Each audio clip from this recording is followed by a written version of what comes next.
The Mariana Trench is the deepest place on Earth, a yawning chasm in the Pacific Ocean floor that plunges nearly 7 miles below. The surface. If you dropped Mount Everest into its depths, the peak would still lie more than a mile underwater. For most of human history, this abyss remained completely unknown.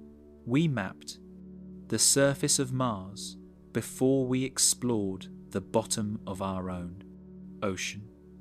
And when we finally descended into that darkness, what we found changed everything we thought we knew about life, geology, and the limits of survival. This is not empty water. This is not a lifeless void. The Mariana Trench is teeming with strange creatures, bizarre geological features, and phenomena that defy easy explanation. Scientists have recorded sounds down there that shouldn't exist. They've found plastic pollution in organisms, living at crushing pressures that would flatten a submarine.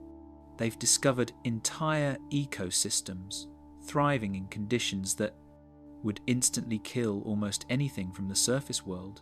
The trench is not just deep, it's alien, a window into processes that shaped our planet billions of years ago and continue today. Every expedition reveals something unexpected. Every descent raises more questions than it answers. So what exactly lies at the bottom of the deepest place on Earth? Let's descend into the darkness, find out. The geography of the abyss. The Mariana Trench stretches across the western Pacific Ocean, approximately 1,580 miles long and 43 miles wide on average.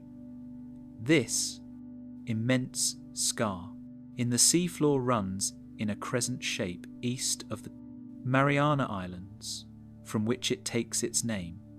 The trench formed at the boundary between two tectonic plates, the Pacific Plate, the smaller Philippine Sea Plate, where these massive sections of Earth's crust meet. One slides beneath the other in a process called subduction. The Pacific Plate, being denser and older, dives downward beneath the Philippine Plate at a rate of about 2 to 3 inches per year. This might sound slow, but over millions of years, it has created the deepest ocean trench on the planet. The trench's deepest point is called Challenger Deep, named after the HMS Challenger, the British survey vessel that first measured the trench's depth in 1875 using weighted sounding ropes. Modern measurements place Challenger Deep at approximately 36,037 feet below sea level, though different expeditions have recorded slightly varying depths due to the difficulty of precise measurement at such extreme distances. To put this in perspective, commercial airliners cruise at about 35,000 feet above sea level. The bottom of Challenger Deep sits farther below the ocean surface than jets fly above it. The trench doesn't maintain a consistent depth along its length. Instead, it features a complex topography of ridges, valleys, and steep slopes. Some sections are relatively shallow, only 4 or 5 miles deep, while others plunge past 6 miles. The southern end of the trench, where Challenger Deep lies, represents the absolute maximum depth. The walls of the trench are not vertical cliffs, but rather steep slopes, typically angled between 8 and 15 degrees. This might not sound dramatic, but over miles of descent, these slopes create nearly sheer underwater mountains. The geological process creating the trench continues today, as the Pacific Plate subducts beneath the Philippine Plate. It carries with it sediments from the ocean floor, layers of clay, dead, organisms, and mineral deposits accumulated over millions of years. Some of this material gets scraped off and added to the edge of the overriding plate, forming what geologists call an accretionary wedge. The rest gets pulled down into Earth's mantle, where extreme heat and pressure eventually melt it back into the planet's interior. This recycling of oceanic crust is a fundamental part of plate tectonics, the system that drives continental drift, volcanic activity, and earthquakes. Around the trench's edges, volcanic activity manifests in several ways. The Mariana Islands themselves are volcanic, formed by magma, rising through the overriding plate as water released from the subducting slab lowers the melting point of surrounding rock. This creates a volcanic arc parallel to the trench, a common feature at subduction zones worldwide. Underwater volcanoes dot the region, some active, others dormant for millions of years. These volcanic features interact with the trench system, creating additional complexity in the seafloor topography. The trench also exhibits what geologists call back arc spreading.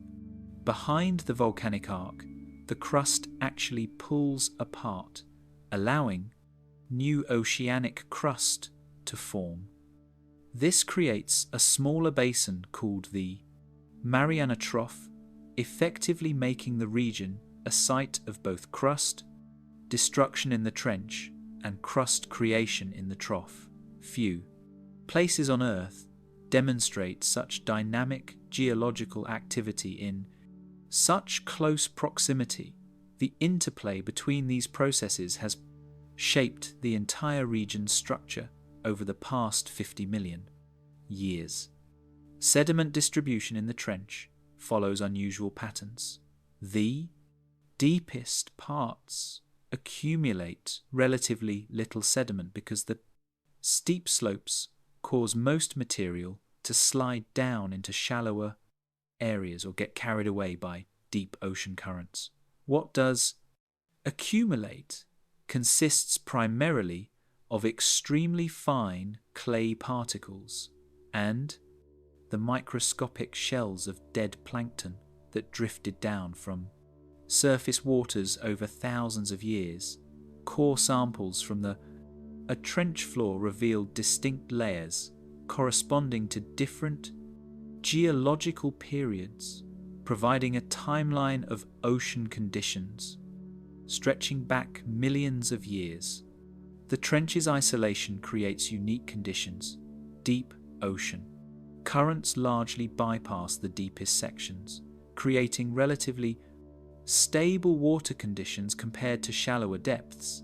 Temperature at the bottom remains constant, at just above freezing, around 34 to 39 degrees Fahrenheit. This consistency has lasted for millions of years, creating an environment that changes only on geological timescales. Organisms adapted to these conditions have evolved in a stable, if harsh, environment, very different from the dynamic surface world. Hydrostatic pressure at Challenger Deep reaches approximately 16,000 pounds per square inch, more than 1,000 times atmospheric pressure at sea level. This pressure would instantly crush any air-filled cavity, compressing gases to tiny fractions of their surface volume. The pressure differential between the trench floor and surface represents one of the most extreme environmental gradients on Earth, comparable to the difference between sea level and the edge of space. Yet life exists at both extremes, demonstrating biology's remarkable adaptability. The trench's position in the Pacific also affects its characteristics. The Pacific Ocean contains the oldest oceanic crust on Earth. Some sections date back 200 million years. This ancient crust is cold, dense, and heavy, making it particularly prone to subduction. The Pacific Plate's movement drives not just the Mariana Trench, but also similar trenches around the Pacific Rim, creating the ring of fire of volcanic and seismic activity that characterizes the entire Pacific Basin. The Mariana Trench represents the deepest expression of processes occurring all around the Pacific's edges. The descent through ocean zones. Understanding what makes the Mariana Trench special requires understanding the ocean's vertical structure. Scientists divide to the ocean into distinct zones based on depth, each with characteristic conditions that determine what life can exist. There, the journey from surface to trench floor passes through of these zones, each more extreme than the last. The sunlight zone, or epipelagic zone, extends from the surface to about 660 feet deep. This is where most familiar ocean life exists. Sunlight penetrates sufficiently for photosynthesis, supporting phytoplankton that forms the base of marine food webs. Temperatures range from tropical warmth to frigid polar cold, depending on latitude. Most commercial fishing targets species in this zone. Pressure remains low enough that humans can dive here with basic equipment. This zone represents less than 5% of the ocean's total volume, but contains the vast majority of its biomass. Below lies the twilight zone, or mesopelagic, extending from 660 to 3,300 feet. Sunlight becomes progressively dimmer, fading to complete darkness at the bottom. No plants can grow. Here, insufficient light for photosynthesis. Temperature drops rapidly with depth, creating a thermocline that acts as a barrier between surface and deep waters. Many fish species live here, most featuring specialized adaptations like large eyes to capture minimal available light or bioluminescence to produce their own light. The mesopelagic contains the ocean's largest animal, migration. Each night, billions of small fish and zooplankton rise into the sunlight zone to feed, descending again before dawn. The midnight zone, or bathypelagic, runs from 3,300 to 13,100 feet. Total darkness prevails. Pressure reaches 5,900 pounds per square inch, enough to crush most surface organisms. The temperature hovers just above freezing. Food becomes scarce. Only organic debris drifting down from above sustains life here.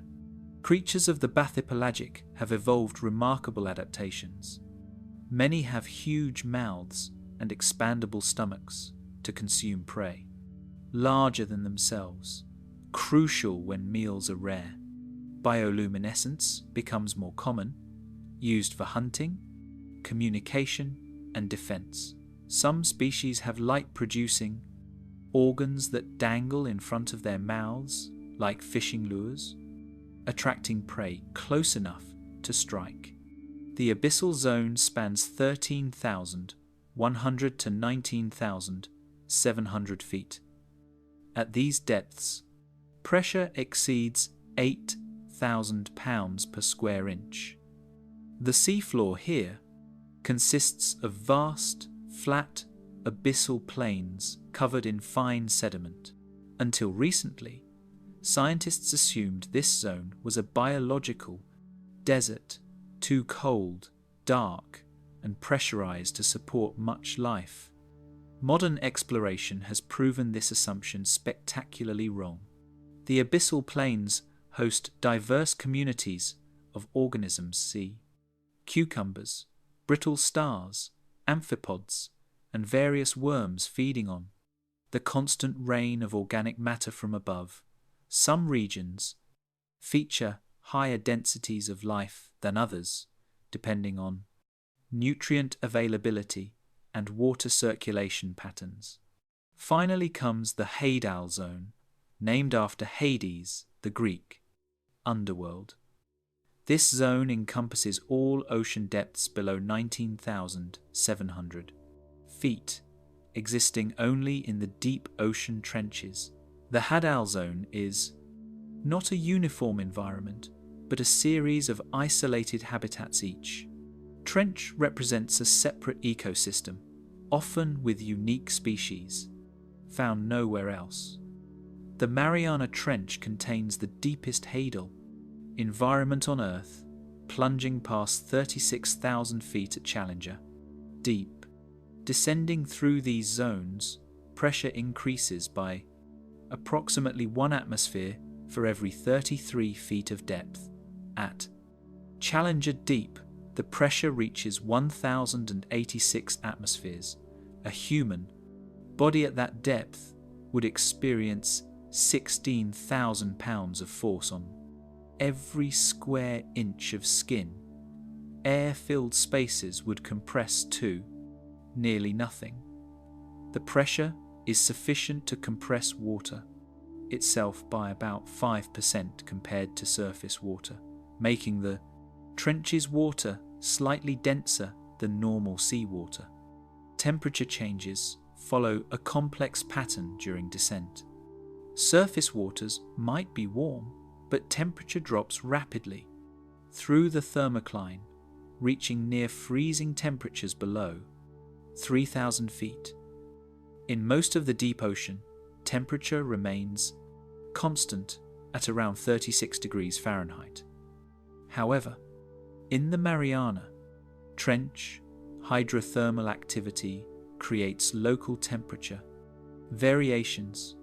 Some vents spew water heated to several hundred degrees, while surrounding water remains near freezing.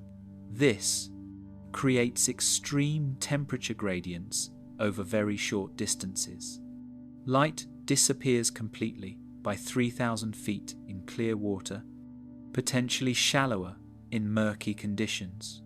The trench floor exists in absolute darkness, has for millions of years, and will remain dark until continental drift eventually closes the trench in the distant geological future. The only light sources are bioluminescent organisms, occasional volcanic vents glowing dull red from heat, and the artificial lights of research submersibles. This eternal night has profound implications for evolution. Eyes become useless, other senses dominate. Oxygen levels decline with depth in most oceans due to lack of photosynthesis and consumption by bacteria decomposing sinking organic matter. Some ocean regions develop oxygen minimum zones, where oxygen becomes so depleted that only specialized organisms survive. However, cold bottom currents originating in polar regions carry oxygen-rich water into the deep ocean, including trenches. The Mariana Trench's water contains sufficient dissolved oxygen to support animal life, one factor enabling the surprisingly diverse ecosystem found there. Salinity remains relatively constant throughout the ocean's depth, approximately 35 parts per thousand in most locations. However, local variations occur. Hydrothermal vents add dissolved minerals, temporarily increasing salinity in their immediate vicinity areas. With high evaporation at the surface, can create slightly saltier water that sinks. The trench's bottom water shows subtle chemical signatures reflecting its origin in distant polar regions where dense, cold, salty water formed and began its centuries-long journey along the ocean floor. Each zone presents escalating challenges to life. Surface: organisms face predation, competition for resources, and environmental variability. Deep-sea creatures face crushing pressure, eternal darkness, near-freezing temperatures, and extreme food scarcity. Yet life persists at every depth, adapted to conditions that would instantly kill organisms from other zones. A fish from the sunlight zone brought to the trench floor would be crushed and frozen. A trench organism brought to the surface would literally fall apart as gases dissolved in its tissues at high pressure expand catastrophically, a phenomenon called explosive decompression, the first human descent. On the 23rd of January 1960, two men climbed into a spherical steel chamber barely large enough to hold them both. The chamber, called a bathyscaphe, hung beneath a large float filled with gasoline, chosen because gasoline is lighter than water and incompressible, providing buoyancy without collapse under pressure. The men were U.S. Navy Lieutenant Don Walsh and Swiss oceanographer Jacques Piccard. Their destination was the bottom of Challenger Deep, the deepest point in Earth's oceans. No human had ever attempted such a dive. Most scientists doubted anyone could to survive the journey. The bathyscaphe was named Trieste, after the Italian city where it had been constructed. The design consisted of a crewsphere 7 feet in diameter with steel walls 5 inches thick, suspended beneath a much larger float tank measuring 59 feet long. The float tank held 28,800 gallons of gasoline for buoyancy and 16 tons of iron pellets as ballast. To descend, the crew flooded ballast tanks with seawater, making the craft heavy enough to sink. To ascend, they released the iron pellets, becoming light enough to rise. No. Engines powered the descent or ascent. The craft simply sank and rose like a submarine elevator. The dive began at 8:23 a.m. Trieste dropped slowly at first, then faster as it passed through the thermocline, where water density changed. Piccard and Walsh monitored instruments packed into the tiny sphere. Small windows, cone-shaped, with the narrow end facing outward, allowed them to see into the surrounding water. The windows were made of plexiglass, 7 inches thick at the outer face, carefully calculated to withstand the pressure. At 300 feet deep, they heard a loud crack. Something had broken. They couldn't determine what, but the instruments showed no immediate danger. They decided to continue. The crack, they later discovered, came from a plexiglass window in the entrance tube. Not structural, not life-threatening, but alarming nonetheless. Unknown failures at extreme depth could prove fatal, yet turning back meant months or years before another attempt. They descended into darkness. By 2,000 feet, all natural light had vanished. They switched on external lights, illuminating a snowstorm of marine snow, dead plankton, fecal pellets, and other organic debris constantly drifting downward, feeding deep-sea life. Schools of small fish appeared in the lights, then vanished. At 18,000 feet, they passed. The deepest point humans had previously reached. Everything beyond was unexplored territory. The temperature inside the sphere dropped steadily, despite the men's body heat in the confined space. Condensation formed on the cold steel walls. They wore heavy clothing to combat the chill. The descent rate varied with depth, faster in some zones, slower in others, depending on water density and the ballast configuration. They couldn't rush. Dropping too fast risked losing control. The iron ballast was their only means of ascent. Once released, couldn't be recovered.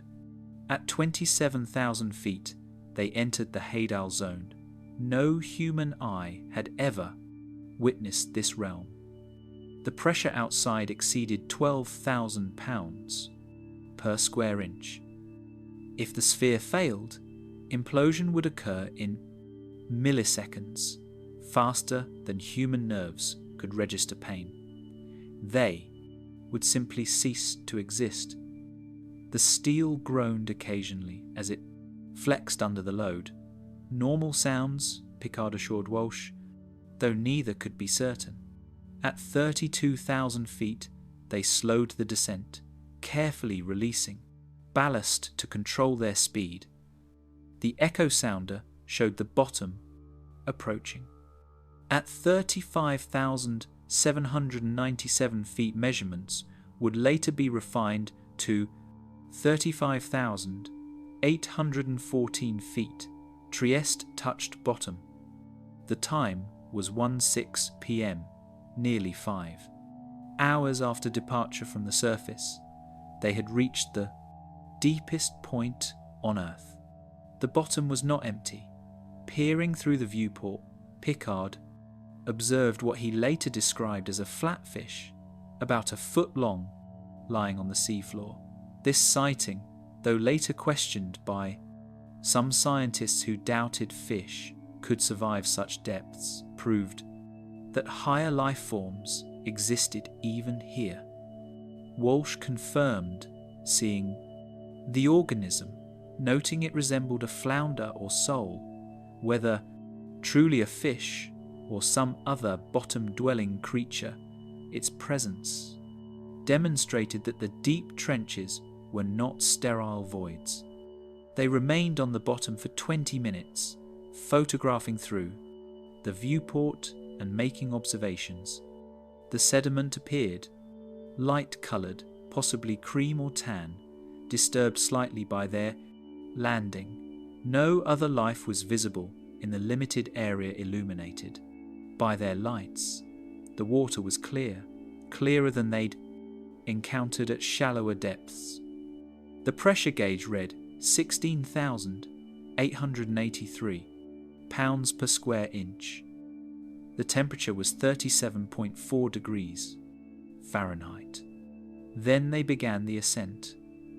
Releasing iron ballast, Trieste rose, slowly at first, then faster as it climbed through zones of different density.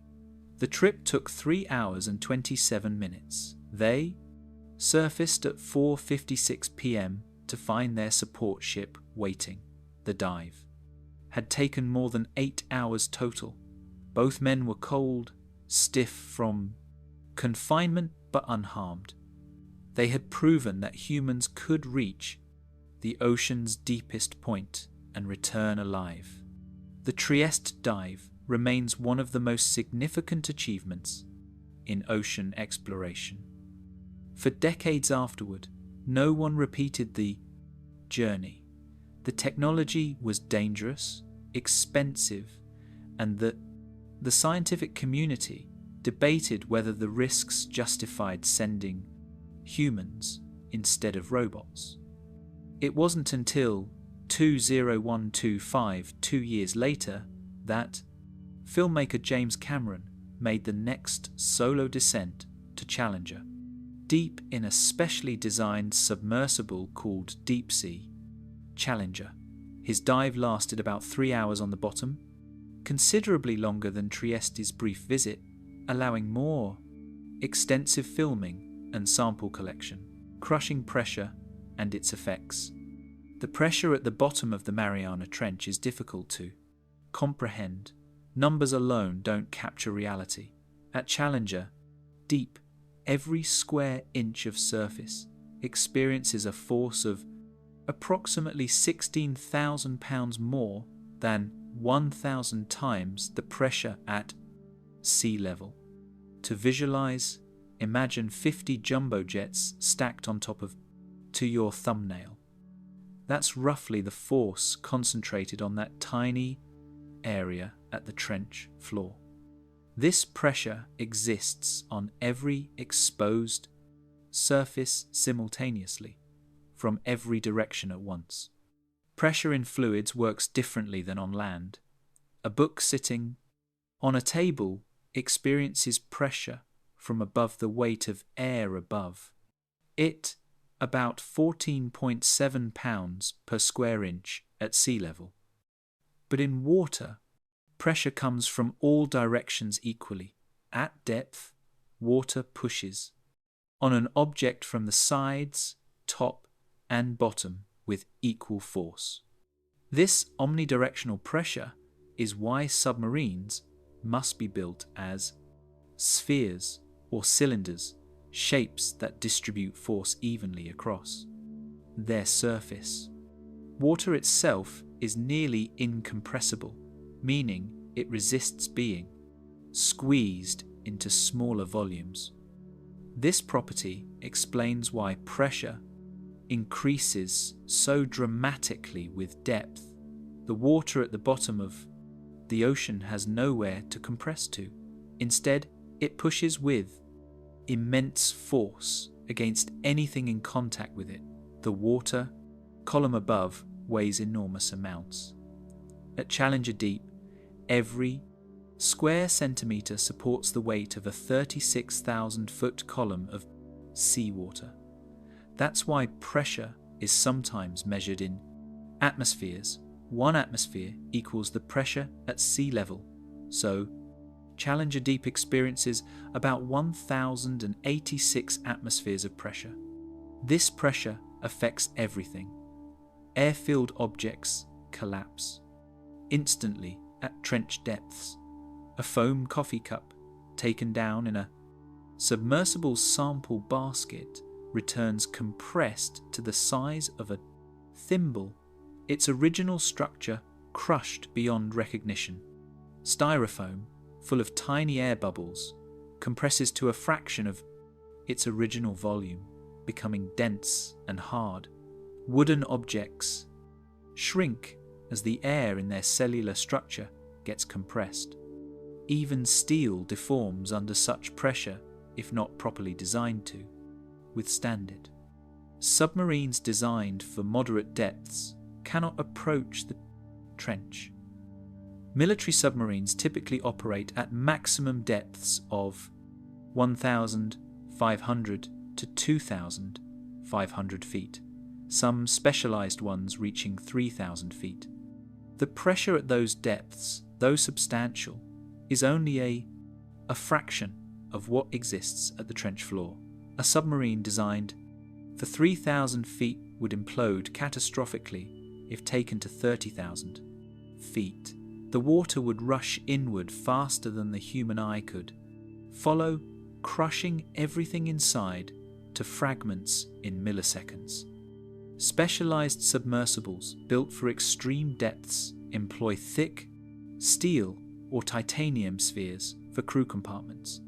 The Trieste's crew sphere had 5-inch thick steel walls.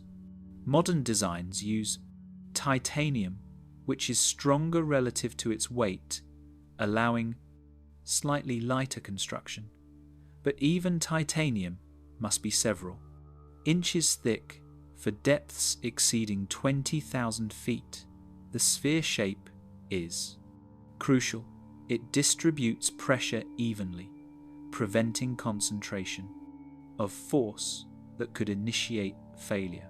Any protrusion, any unevenness in the wall thickness becomes a potential failure. Point: the viewports present special challenges. Glass or plexiglass must be extremely thick, often 7 to 10 inches for trench depth vehicles. The ports are conical, wider on the inside than outside, so pressure pushes the viewport into the hull rather than out. Despite these precautions, viewports remain the weakest points. Several deep diving vehicles have experienced viewport failures, though fortunately at test depths rather than with crew aboard. The consequences of failure at maximum depth would be instantly fatal. Pressure affects human bodies in complex ways.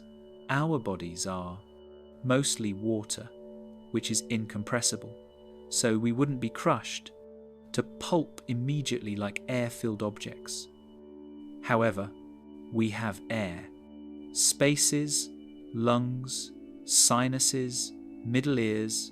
At trench depth, these would compress to nearly nothing. The air in your lungs would occupy roughly 1/1000th of its surface volume. Breathing would be impossible. The lungs would collapse completely. But there's more. Gases dissolve in liquids under pressure more. Pressure means more dissolved gas.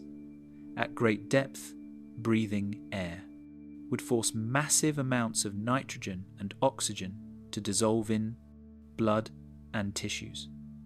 This causes nitrogen narcosis at moderate depths, creating an effect similar to alcohol intoxication. At greater depths, oxygen becomes toxic. At trench depths, the pressure would dissolve so much gas in body tissues that bringing a person back to the surface would cause gases to fizz out of solution like opening a shaken soda bottle. This would tear tissues apart from the inside. Deep-sea fish avoid these problems because they don't have air-filled swim bladders like shallow water fish. Instead, they have oil-filled livers or other tissues that provide buoyancy without compressible gas. Their cellular structure has adapted to high pressure. Proteins fold differently under pressure, and trench organisms have evolved protein variants that function normally under conditions that would denature surface organisms' proteins. Some deep-sea bacteria require high pressure to survive. They cannot live at surface pressure, which for them is lethally low. When deep-sea organisms are brought to the surface, decompression can kill them. Fish from moderate depths have swim bladders that expand as they rise, sometimes protruding from their mouths or rupturing their stomachs. Organisms from the trench face similar trauma, though their lack of gas-filled spaces means they're more likely to survive the pressure change itself. However, the temperature increase and pressure decrease can still damage their cellular machinery. Many trench animals arrive at the surface dead or dying, making them difficult to study alive. Scientists use specialized collection devices to capture deep-sea organisms and return them to the surface in pressurized containers, maintaining something close to trench pressure during the ascent. Even so, keeping these animals alive requires not just pressure control, but also proper temperature, salinity, and dissolved gas levels. Laboratories studying trench organisms need specialized high-pressure aquariums, expensive and complex, equipment that limits how many institutions can conduct such research. The strange geology of subduction zones. The Mariana Trench exists because of plate tectonics, specifically a process called subduction. Earth's outer shell, the Lithosphere consists of several large plates and many smaller ones, all moving relative to each other at rates of inches per year. Where plates collide, several things can happen depending on the types of crust involved. When two oceanic plates converge, or when an oceanic plate meets a continental plate, the denser plate typically subducts beneath the lighter one, diving into the mantle below. The Pacific Plate, one of Earth's largest tectonic plates, consists of oceanic crust formed millions of years ago at mid-ocean ridges. As this crust moved away from its formation site, it cooled and became denser.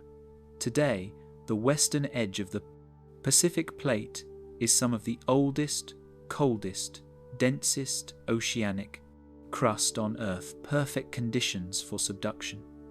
As it collides with the Philippine Sea Plate, it bends downward and plunges into the mantle at an angle of about 10 to 20 degrees near the surface, steepening to as much as 45 degrees at greater depths. This subduction creates the trench itself. Think of it as a crease, where the plate bends downward. The deepest part of the trench forms where the subducting plate curves most sharply before descending into the mantle. The trench's shape reflects the geometry of this bending, not a straight line but a curved arc, matching the curvature of the colliding plate boundaries. Similar trenches form wherever oceanic plates subduct around the Pacific.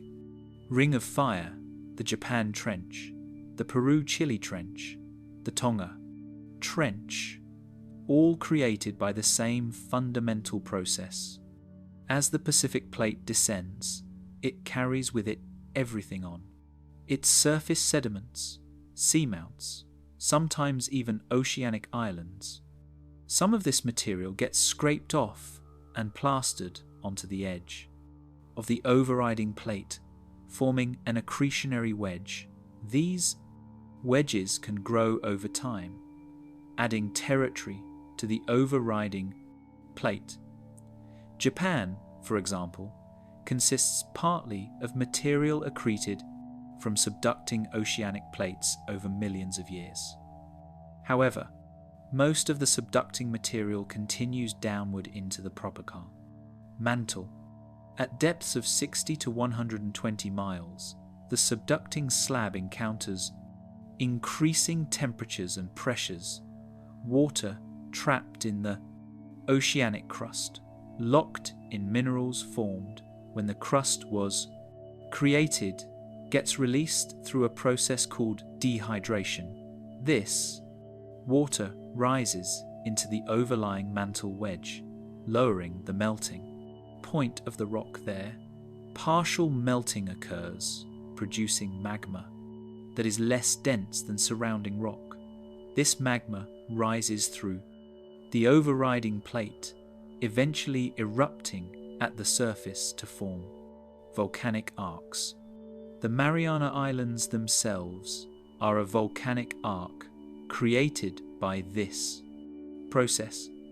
These islands sit about 100 to 200 miles west of the trench, positioned above the zone where magma is being generated by the subducting slab's released water. The volcanoes are active, though not constantly erupting. Some have erupted historically, others remain dormant but could reactivate. The volcanic chain parallels the trench, maintaining a consistent distance that reflects the depth at which dehydration and melting occur below. Behind the volcanic arc, an even stranger process occurs. The overriding plate is being stretched, creating a back arc basin. In the case of the Mariana system, this basin is called the Mariana Trough. New oceanic crust forms here through seafloor spreading, similar to what happens at mid-ocean ridges. This creates the unusual situation of crust being destroyed at the trench while simultaneously being created behind the arc. Few places on Earth display such a complete range of plate tectonic processes in close proximity. The subducting Pacific plate doesn't simply disappear, seismic. Studies reveal it descending through the mantle, eventually reaching depths of 400 miles or more. At those depths, mineral transformations occur. The minerals in oceanic crust change to denser forms adapted to the extreme pressures. These phase changes can be detected seismically. Earthquake waves travel at different speeds through transformed minerals, allowing geologists to map the subducting slab's path through the mantle. Some seismic evidence suggests subducting slabs can reach the core mantle boundary nearly 1,800 miles below the surface. These ancient slabs, colder and denser than surrounding mantle rock, may accumulate at the bottom of the mantle for billions of years. Others believe slabs get reabsorbed by the mantle at shallower depths. The fate of subducted crust remains a subject of active research and debate among geologists. Earthquakes cluster along subduction zones, making them some of the most seismically active regions on Earth. The Mariana Trench region generates frequent earthquakes as the descending Pacific plate grinds against the overriding Philippine plate. Most earthquakes occur at relatively shallow depths, less than 50 miles, where the plates are in direct contact. Deeper earthquakes, called deep focus earthquakes, can occur along the subducting slab as far down as 400 to 700 miles. These deep earthquakes result from phase changes in minerals rather than brittle fracturing of rock. The 2011 Tohoku earthquake off Japan's coast, which generated a devastating tsunami, occurred at a subduction zone. The magnitude 9 earthquake resulted from sudden movement along the interface between subducting Pacific plate and overriding North American plate. The Mariana region has produced fewer giant earthquakes. Historically, partly because the Pacific plate subducts relatively smoothly here. However, the potential for major earthquakes always exists at subduction zones. A great earthquake at the Mariana Trench could generate tsunamis affecting the entire Pacific basin. Hydrothermal vents and serpentinite mud, volcanoes. Some of the strangest geology in the Mariana Trench occurs at hydrothermal vents, underwater geysers, where superheated water erupts from the seafloor. These vents form when seawater seeps into cracks in the oceanic crust, penetrates downward, gets heated by proximity to magma or hot rock, and then rises back up, dissolving minerals from the surrounding rock. When this hot, mineral-rich water emerges into the near-freezing ocean, the dissolved minerals precipitate out, forming chimneys and creating oases of life in the deep sea. Most famous are black smokers, named for the black smoke they emit, not actual smoke but a cloud of fine mineral particles, primarily sulfides of iron, copper and zinc. The water emerges at temperatures reaching 750 degrees Fahrenheit, hot enough to melt lead. Yet it doesn't boil because the immense pressure at depth raises water's boiling point. The superheated water is acidic and toxic, laden with hydrogen sulfide, methane and heavy metals. No ordinary organism could survive contact with the vent fluid. itself. But at the interface between hot vent water and cold seawater, chemical gradients create opportunities. Bacteria have evolved to harness chemical energy from the vent fluids, performing chemosynthesis instead of photosynthesis. These bacteria oxidize hydrogen sulfide or methane, using the released energy to convert carbon dioxide into organic compounds. They form the base of unique ecosystems surrounding vents, ecosystems completely independent of sunlight. Giant tube worms cluster around black. Smokers, growing up to 8 feet long, they have no mouth, no digestive system.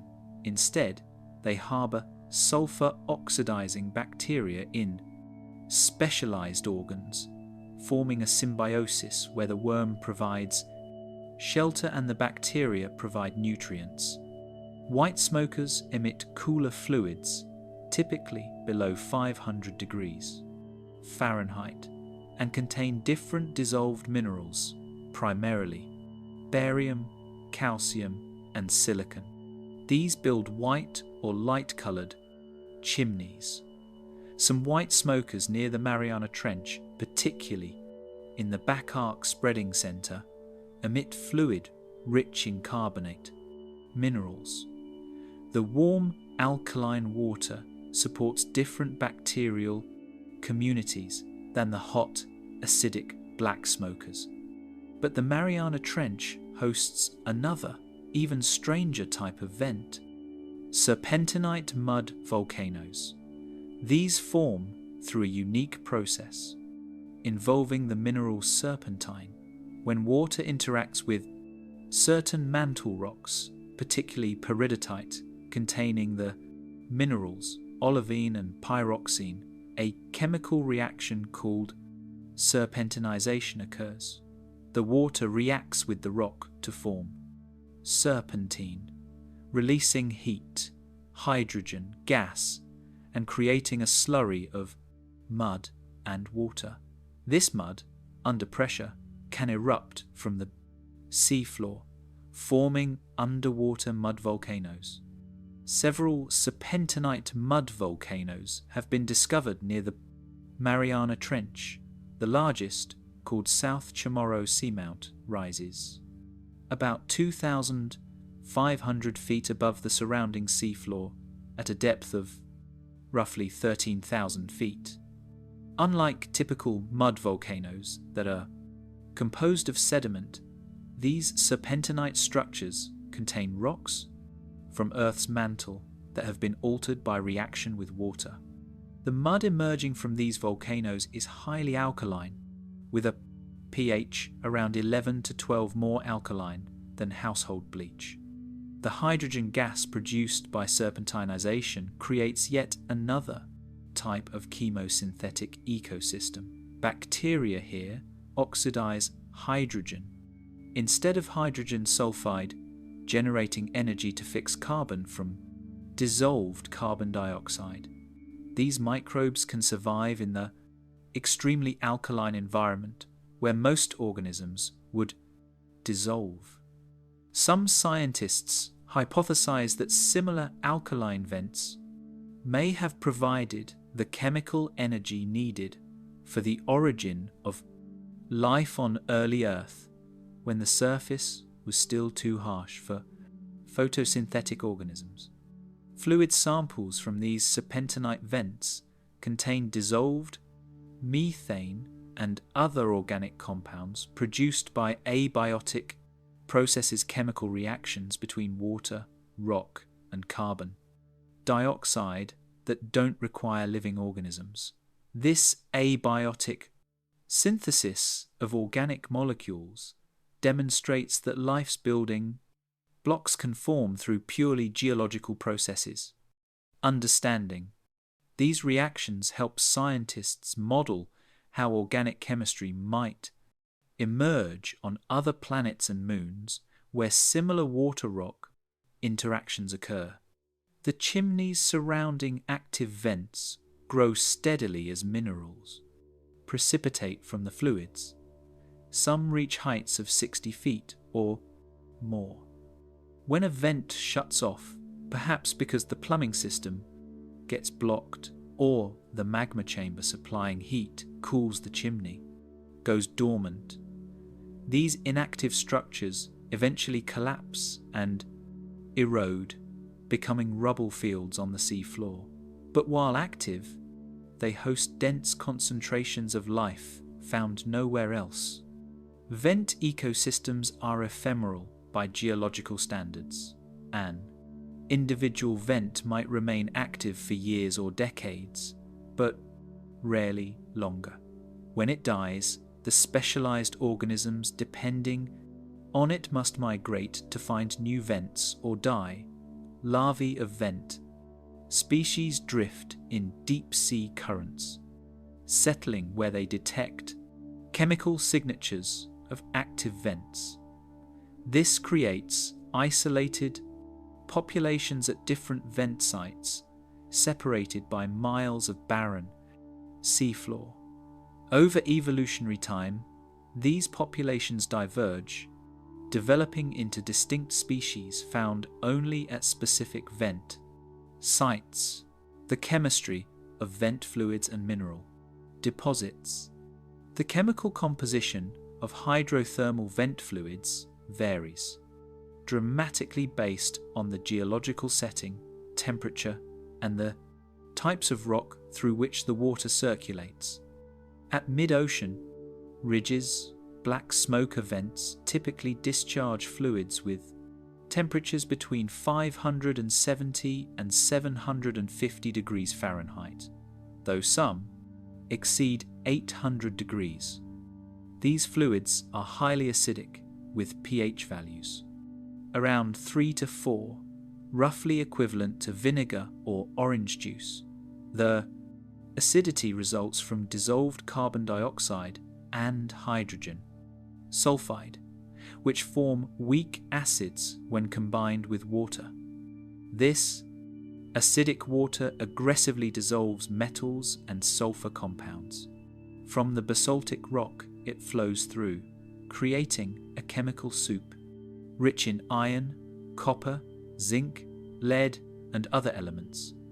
The distinctive black colour of black smoke emissions comes from microscopic particles of metal sulfides, particularly iron sulfide, and copper iron sulfide that precipitate instantly when the hot, reduced, metal-rich vent fluid mixes with cold, oxidized seawater. These particles remain suspended temporarily, creating the indesed, smoke-like appearance before settling around the vent. The precipitation occurs because the chemical conditions that kept metals dissolved in the hot vent fluid no longer exist. Once the fluid mixes with seawater, temperature drops, pH changes, and oxygen from seawater causes dissolved metals to combine with sulfide ions, forming solid mineral particles. The mineral deposits building vent chimneys accumulate surprisingly fast. Some black smokers have been documented growing several inches per day when first formed, though growth rates typically slow to inches per month as chimneys mature. The chimney walls contain concentric layers of different minerals, recording changes in fluid composition over time. The innermost layer, in direct contact with the hottest fluid, typically consists of minerals stable at high temperatures like chalcopyrite, a copper iron sulfide. Middle layers contain minerals that precipitate at intermediate temperatures. The outermost layer, exposed to cold seawater, consists of minerals stable at lower temperatures, often including iron sulfides, zinc sulfides, and calcium sulfate. Chemical analysis of these mineral deposits reveals they contain commercially valuable concentrations of copper, zinc, gold, silver. Some extinct hydrothermal vent deposits on land uplifted by tectonic processes millions of years after formation have been mined for these metals. The sulfide deposits at active vents represent potential mineral resources, though extraction would face enormous technical and environmental challenges. Several nations have explored the possibility of deep-sea mining at hydrothermal vents, but concerns about destroying unique ecosystems have prevented commercial operations so far. White smoke vents emit cooler fluids, typically 390 to 570 degrees Fahrenheit, with different chemistry than black smokers. These fluids often have higher pH, sometimes neutral or slightly alkaline, and contain less dissolved metals but more dissolved silica, barium, and calcium. When white smoker fluid meets seawater, minerals like barite, anhydrite, and silica precipitate, building white or pale yellow chimneys. The mineral zonation in white smoker chimneys differs from black smokers, reflecting the different chemistry of the fluids. Some white smokers transition to black smokers or vice versa as the subsurface plumbing system evolves, evident in chimneys showing both white and black mineral layers. Diffuse flow vents represent another type of hydrothermal discharge. These don't build obvious chimneys, but instead release warm water through cracks and porous sediments across broad areas of sea floor.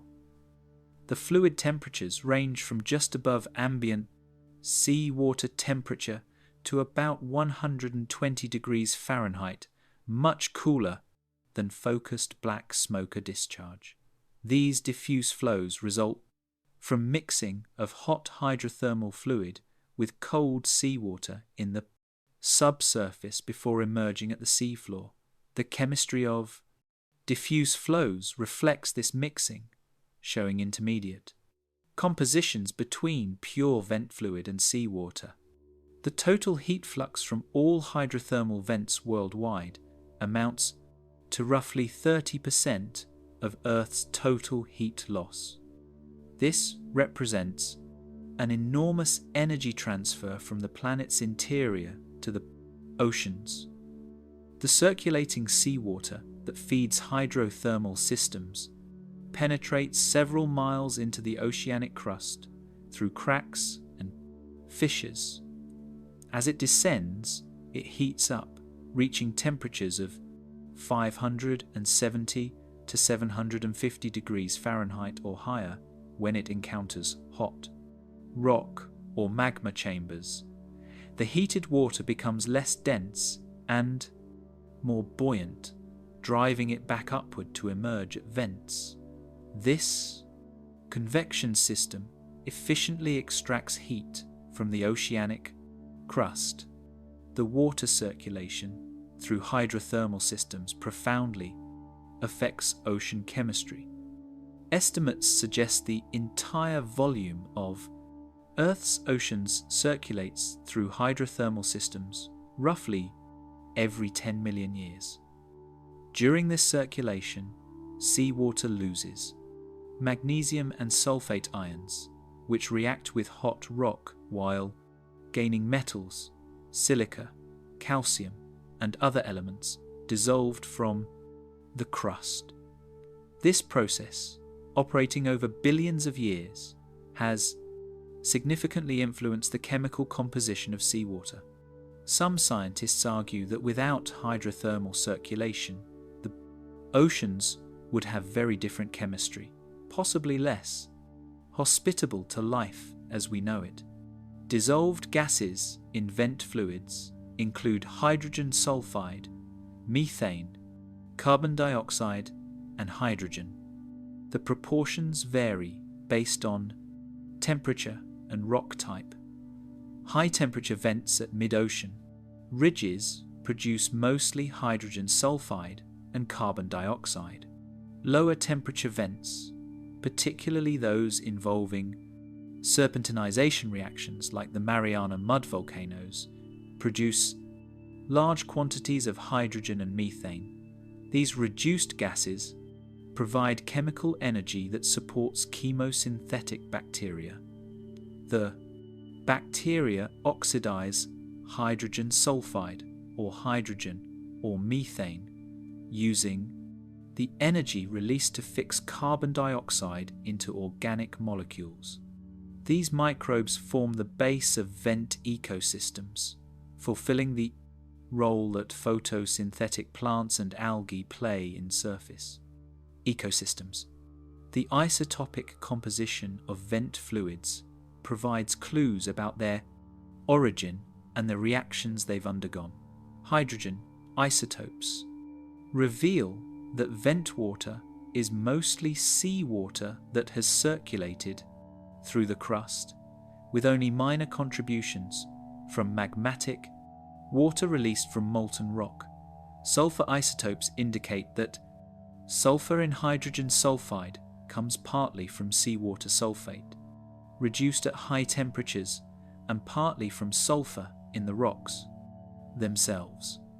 Carbon isotopes show that carbon dioxide in vent fluids has multiple sources, including oxidation of organic matter in sediments, dissolution of carbonate minerals, and release from magma. Rare earth elements in vent fluids show distinctive patterns that differ from seawater. These patterns reflect the minerals that dissolved as fluids circulated through hot rock. By analyzing rare earth element patterns, geochemists can determine the temperature and composition of rocks through which fluids passed, even without directly observing those rocks. This makes rare earth elements powerful tracers of hydrothermal processes. Similarly, the concentrations of dissolved manganese, iron, and other metals that precipitate at different distances from vents can be used to track the dispersal of hydrothermal plumes in the ocean. Some vent fluids contain dissolved organic compounds produced by reactions between water, rock, and carbon dioxide at high temperatures. These abiotic organic synthesis reactions can produce simple organic acids, alcohols, and in some cases more complex molecules like amino acids. The presence of these compounds demonstrates that organic chemistry can occur through purely geological processes without biological involvement. This has important implications for understanding how life might have originated, as early Earth would have had many hydrothermal systems producing organic molecules before life emerged. Some origin of life theories propose that life began at hydrothermal vents, where chemical energy and organic building blocks were abundant. The precipitation of minerals from vent fluids doesn't only build chimneys. Dissolved metals and other elements dispersed in hydrothermal plumes can travel hundreds of miles from their source before precipitating. Iron and manganese precipitate as oxide, particles that settle slowly through the water column, eventually accumulating as ferromanganese deposits on the seafloor, far from any vent. These deposits, called manganese nodules when they form, rounded shapes cover vast areas of the deep ocean floor. They grow extremely slowly, typically less than a millimeter per million years, recording chemical conditions over geological time. Some contain economically significant concentrations of nickel, cobalt, and rare earth elements. making them potential mining targets. Chemosynthetic ecosystems and their bacterial foundation. The discovery of hydrothermal vent ecosystems in 1977 revolutionized biology's understanding of life's possibilities. Before this, scientists assumed all ecosystems ultimately depended on photosynthesis. Plants and algae captured sunlight energy, converting it to chemical energy stored in organic molecules. Herbivores ate the plants. Carnivores ate the herbivores. Every food chain seemed to trace back to photosynthesis. The deep sea appeared to depend on organic matter raining down from the sunlit surface waters.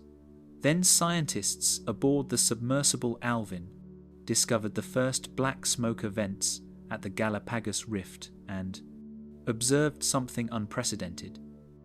Dense communities of large animals clustered around the vents, far more life than existed in the surrounding deep sea. The key to these ecosystems is chemosynthesis, a process where bacteria harvest energy from chemical reactions instead of sunlight. The most common form involves oxidizing hydrogen sulfide. Vent fluids contain high concentrations of hydrogen sulfide, toxic to most organisms, but a rich energy source for specialized bacteria. These bacteria, called sulfur oxidizing bacteria or thiotrophs, combine hydrogen sulfide with oxygen from seawater. The reaction releases energy, which the bacteria use to power the synthesis of organic molecules from carbon dioxide. The chemical equation resembles photosynthesis in that carbon dioxide gets reduced to organic carbon, but the energy source is completely different. The bacteria performing chemosynthesis are primary producers, occupying the same ecological role as plants in surface ecosystems. They convert inorganic carbon into organic matter that other organisms can consume. Some bacteria form dense mats on rocks near vents, carpeting surfaces with white, yellow, or orange. Biofilms visible from submersibles. These bacterial mats can reach thicknesses of several inches, representing enormous concentrations of microbial cells. The bacteria reproduce rapidly in the warm, chemical-rich environment, with some species doubling their population every few hours when conditions are optimal. Many larger animals at vents don't eat the bacteria directly, but instead harbour them as symbionts inside their bodies. The giant tubeworm Riftia pachyptala, one of the most iconic vent animals, grows up to 8 feet long and has no mouth, no gut, no way to feed conventionally. Instead, adults possess a specialized organ called a trophosome, packed with sulfur oxidizing bacteria.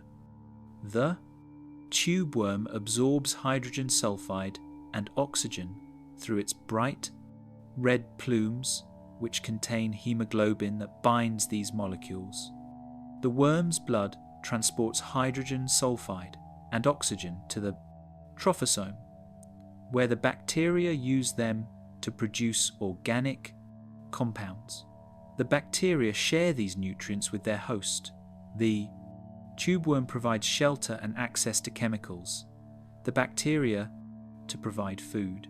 Neither can survive without the other. This symbiosis allows tubeworms to achieve remarkable growth rates, among the fastest known for any invertebrate. Some tubeworms grow several inches per year, reaching maximum size in just a few years. They can live for decades if their vent remains active, possibly over 200 years for some individuals, based on growth ring analysis. Though this remains controversial, when a vent shuts off, tube worms die quickly without the chemical fuel to their bacteria need. Tube worm larvae must find new vents, drifting in deep sea currents until they detect hydrogen sulfide, concentrations indicating an active vent. Vent clams and mussels also harbour bacterial symbionts in their gills. These bivalves extend siphons into vent fluids to absorb hydrogen sulfide, while their gills remain in contact with oxygenated seawater, providing bacteria with both needed chemicals. The bacteria, housed in specialized gill cells, produce organic nutrients that supplement or replace food the clam filters from water. Some vent mussels grow to dinner plate size, far larger than related species living away from vents. Their shells often accumulate sulfide mineral deposits, giving them a dark, tarnished appearance. Not all vent organisms rely on sulfur-oxidizing bacteria. Some bacteria oxidize methane instead, performing methanotrophy. These bacteria combine methane with oxygen, extracting energy to fix carbon dioxide. Methane oxidizing bacteria support their own associated animals, including certain mussels that harbor methanotrophic symbionts rather than sulfur oxidizers. At cold, seeps, where methane bubbles from seafloor sediments without high temperatures, methanotrophic bacteria and their symbiotic partners dominate the ecosystem. The Mariana Trench region includes both hot vents and cold seeps, supporting diverse chemosynthetic communities. Hydrogen oxidizing bacteria represent another group of chemosynthetic microbes, particularly important at serpentinite mud volcanoes. These bacteria oxidize hydrogen gas produced by serpentinization reactions, combining it with oxygen to generate energy.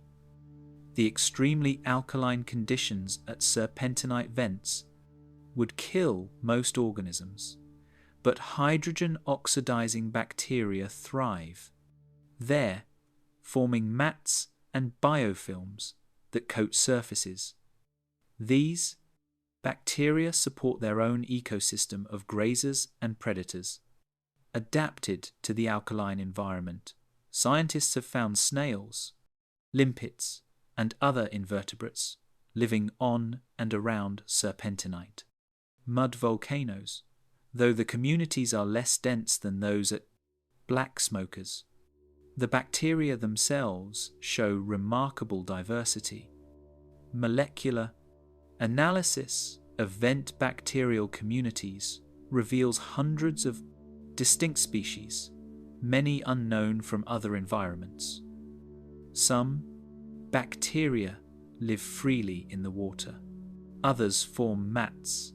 Still others live inside animal tissues. Some tolerate temperatures above 200 degrees Fahrenheit, among the most heat-tolerant organisms known. Others thrive at the cooler margins of vent influence, where temperatures barely exceed ambient deep-sea cold. Some specialize on hydrogen sulfide, others on methane, still others on hydrogen, iron, or manganese. This metabolic diversity allows bacteria exploit virtually every available chemical gradient around vents. Archaea, microorganisms distinct from bacteria, though similar in size and appearance, also inhabit vents in large numbers. Some archaea are hyperthermophiles, organisms that grow best at temperatures above 175 degrees Fahrenheit. The current record holder for high temperature growth is Methanoperus candleri, an archaeon that can reproduce at 252 degrees Fahrenheit, approaching water's boiling point at sea level, though not at depth, where pressure raises the boiling point. These hyperthermophiles possess specialized proteins and membranes that remain stable at temperatures that would cook normal organisms. Their cell membranes contain unusual lipids that don't fall apart at high temperatures. Their DNA-binding proteins protect genetic material from heat damage. Some scientists hypothesize that the earliest life on Earth resembled these hyperthermophilic archaea, evolving in hot environments similar to modern hydrothermal vents.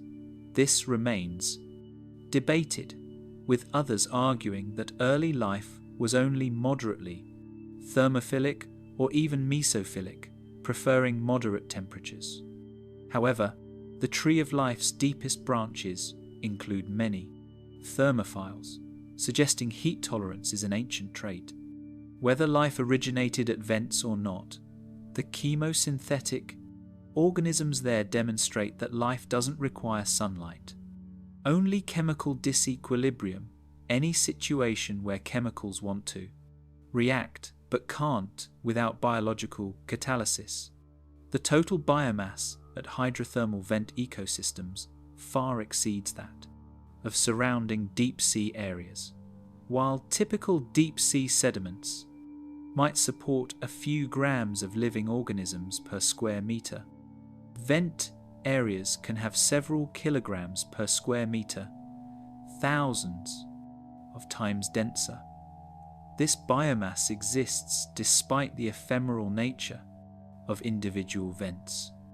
The high productivity stems from the abundant chemical energy supplied continuously by hydrothermal circulation. As long as hot fluid flows, energy flows, supporting dense populations. When flow stops, the ecosystem collapses within months as animals die or migrate. Giant tube worms and extreme survival mechanisms. Riftia pachyptela, the giant tube worm, exemplifies biological adaptation to extreme environments. These animals have no mouth, no anus, no stomach, no intestines, none of the digestive apparatus typical of animals. Adult tube worms consist primarily of a white, chitinous tube that protects the soft body within, a bright red plume that extends from the tube opening, and internally the trophosome tissue packed with bacteria. The plume contains hemoglobin at concentrations higher than human blood, giving it a vivid crimson colour. This hemoglobin simultaneously binds oxygen, carbon dioxide, and hydrogen sulfide, a remarkable feat since hydrogen sulfide normally poisons hemoglobin by binding irreversibly to it. Tubeworm hemoglobin has a special structure that prevents hydrogen sulfide from permanently blocking oxygen binding sites. The molecule contains multiple binding sites positioned so that hydrogen sulfide and oxygen don't interfere with each other. Additional proteins in tubeworm blood protect cells from hydrogen sulfide toxicity. Hydrogen sulfide, toxic because it blocks cellular respiration by inhibiting cytochrome C oxidase in mitochondria, gets kept away from the tubeworm's own cells until delivered to bacteria. The bacteria, resistant to hydrogen sulfide, since they use it as an energy source, process the chemical safely. The trophosome occupies most of the tubeworm's internal volume. This tissue contains bacteriocytes, specialized cells that house the bacterial symbionts. Each bacteriocyte contains thousands of bacteria surrounded by the host cell's membrane. The bacteria remain isolated from the tube worm's circulatory system, receiving nutrients and chemicals through controlled transfer across membranes. The tube worm supplies the bacteria with hydrogen, sulfide, oxygen, and carbon dioxide. The bacteria produce organic compounds including sugars, amino acids, and other nutrients. These leak or are transported out of the bacteria, absorbed by the host cell and distributed through the tube worm's body. Tube worms acquire their bacteria from the environment rather than inheriting them from parents. Tube worm larvae hatch without symbionts, swimming briefly as free-living organisms before settling near a vent. Upon settling, the larvae have a functional gut, which they use to ingest sulfur-oxidizing bacteria from the surrounding water. The bacteria colonize the larva's gut, which then undergoes remarkable transformation. The gut closes off and transforms into the trophosome. The mouth and anus seal shut permanently. The digestive system disappears, replaced by the symbiotic organ. This developmental transformation represents one of the most extreme modifications known in animal development. Adult tube worms can regulate their exposure to vent fluid by extending or retracting their plumes and by moving slightly within their tubes. When hydrogen sulfide concentrations get too high or oxygen too low, tube worms retract their plumes into their tubes and seal the opening. This protects them from dangerous conditions, but also cuts off their food supply since bacteria need continuous access to chemicals. Tube worms must balance chemical acquisition against toxicity, risk extending plumes when conditions permit, retracting them when necessary. The growth rate of tube worms depends on the chemical flux at their location. Tube worms living in areas with high hydrogen sulfide and oxygen concentrations grow faster than those in less favourable positions. This creates intense competition for prime real estate. Near active vents, tube worm aggregations can reach densities of 350 individuals per square metre, creating forests of white tubes with waving red plumes. These aggregations modify local conditions, their plumes affecting water flow and chemical distribution. The tubes persist after tube worms die, creating structure that other organisms colonize. Tube worms face multiple threats beyond vent shutdown. Vent crabs prey on tube worms, climbing the tubes to bite off plumes. The tube worm can regenerate a lost plume, though this requires energy and time. Fish visit vents to feed on tube worms and other vent fauna, though they cannot live there permanently due to the toxic chemicals. Some fish have adapted high tolerance to hydrogen sulfide, allowing them to venture close to vents briefly to feed. Predation creates a selective pressure favouring faster growth and larger size, since bigger tube worms are harder for predators to kill. Temperature tolerance in tube worms is limited despite their association with hot vents. The tube worm body must remain below about 140 degrees Fahrenheit to survive. They achieve this by positioning themselves where mixing of hot vent fluid and cold.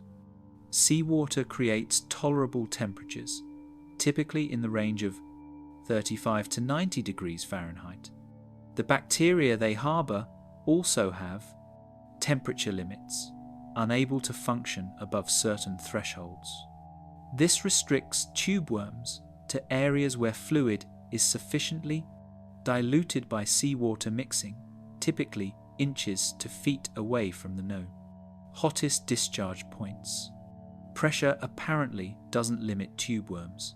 They've been found at vents ranging from 8,200 feet to over 13,000 feet depth, spanning pressure ranges from 250 to 400 atmospheres. Their soft bodies contain no gas spaces that would compress under pressure, and their biochemistry functions normally across this pressure range.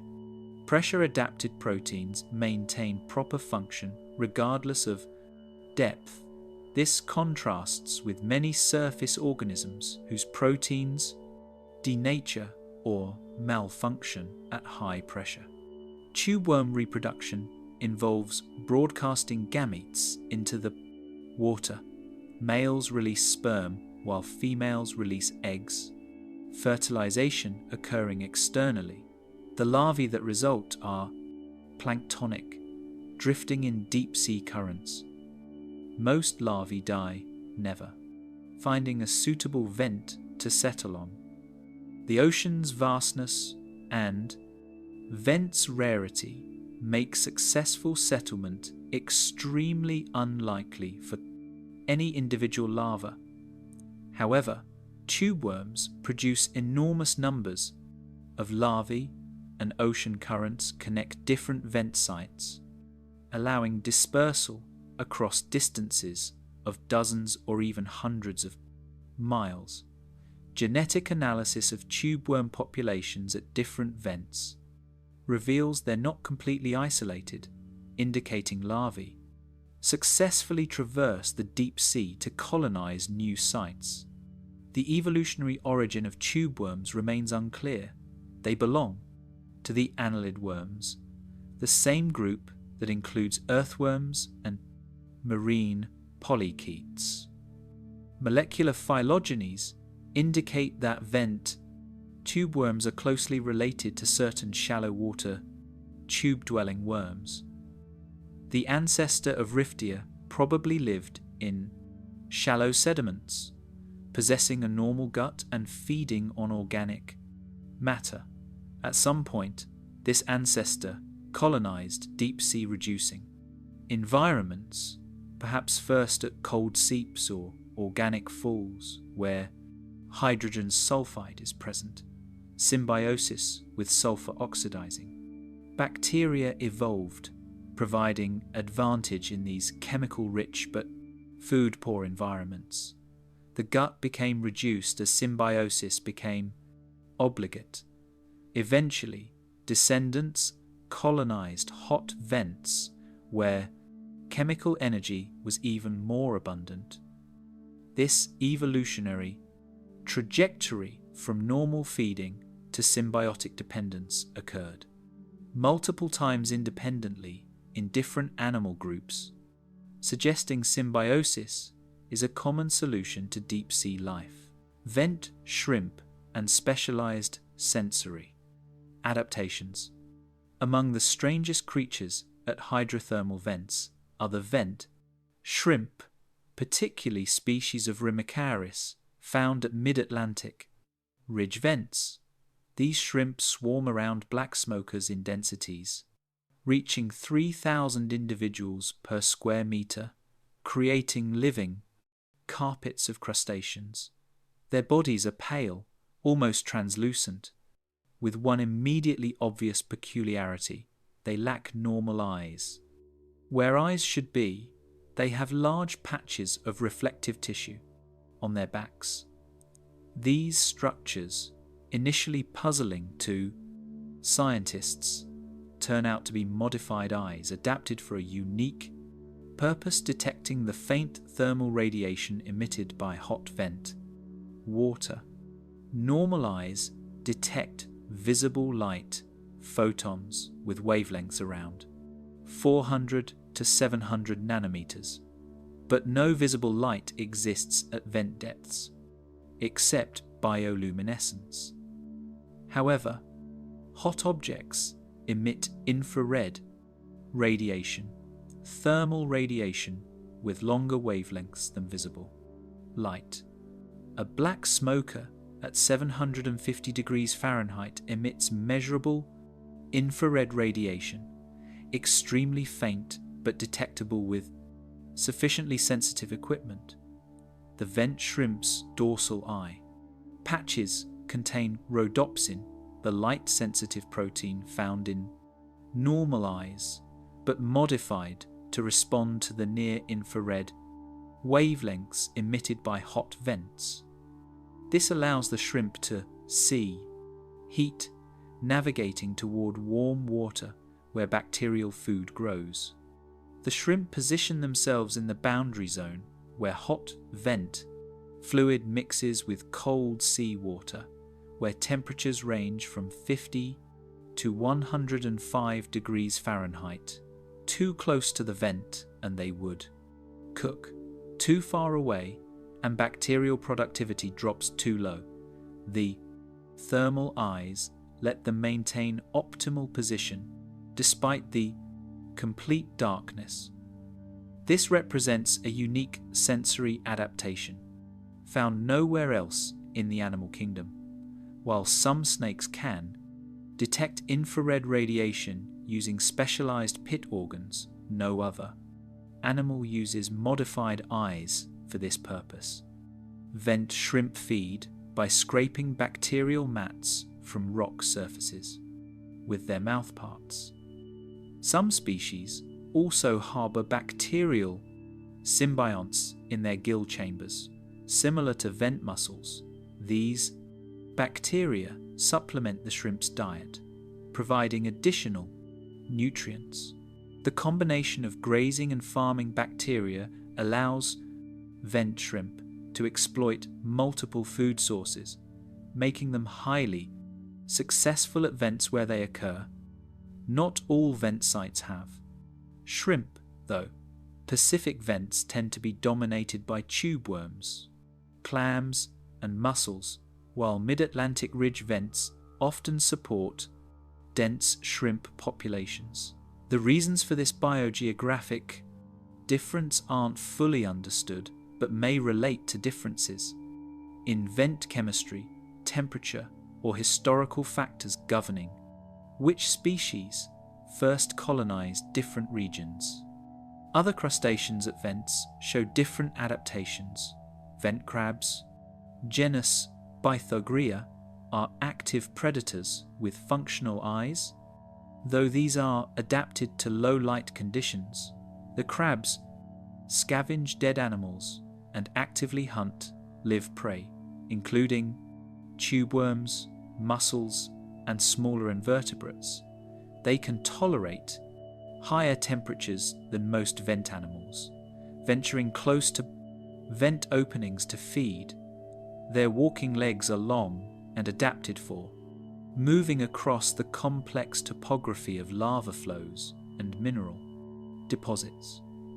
Unlike the shrimp, crabs don't rely on chemosynthetic bacteria for food, but instead feed on animals that do, making them secondary consumers in the vent ecosystem.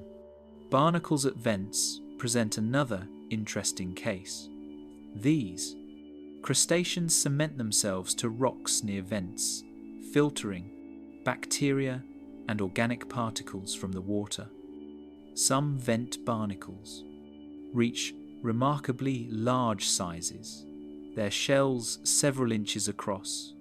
They extend feathery appendages called cirri to sweep through the water, collecting food particles the barnacles must cope with fluctuating temperatures and chemical concentrations as vent output varies. They can retract their cirri and close their shell plates when conditions become unfavorable, waiting out periods of excessive heat or hydrogen sulfide concentration. Amphipods, small shrimp-like crustaceans, swarm at some vent sites in enormous numbers. These scavengers feed on dead organisms and organic debris. When scientists deploy bait dead fish or other organic material, amphipods arrive within minutes, covering the bait completely. Their ability to detect chemical signals from decaying organic matter over considerable distances demonstrates highly sensitive chemoreceptors. Some amphipod species show extreme tolerance to hydrogen sulfide and low oxygen, allowing them to exploit food sources in areas where other scavengers cannot survive. The sensory challenges at vents extend beyond vision. Chemical sensing becomes critical for navigation, food finding, predator avoidance. Many vent animals have enlarged antennae, other chemosensory structures. They detect gradients of hydrogen, sulfide, methane, and other vent chemicals, using these to orient themselves relative to vents. Some species can distinguish between different types of bacterial mats by their chemical signatures, allowing them to select preferred food sources. Temperature sensing must be extremely precise for animals living.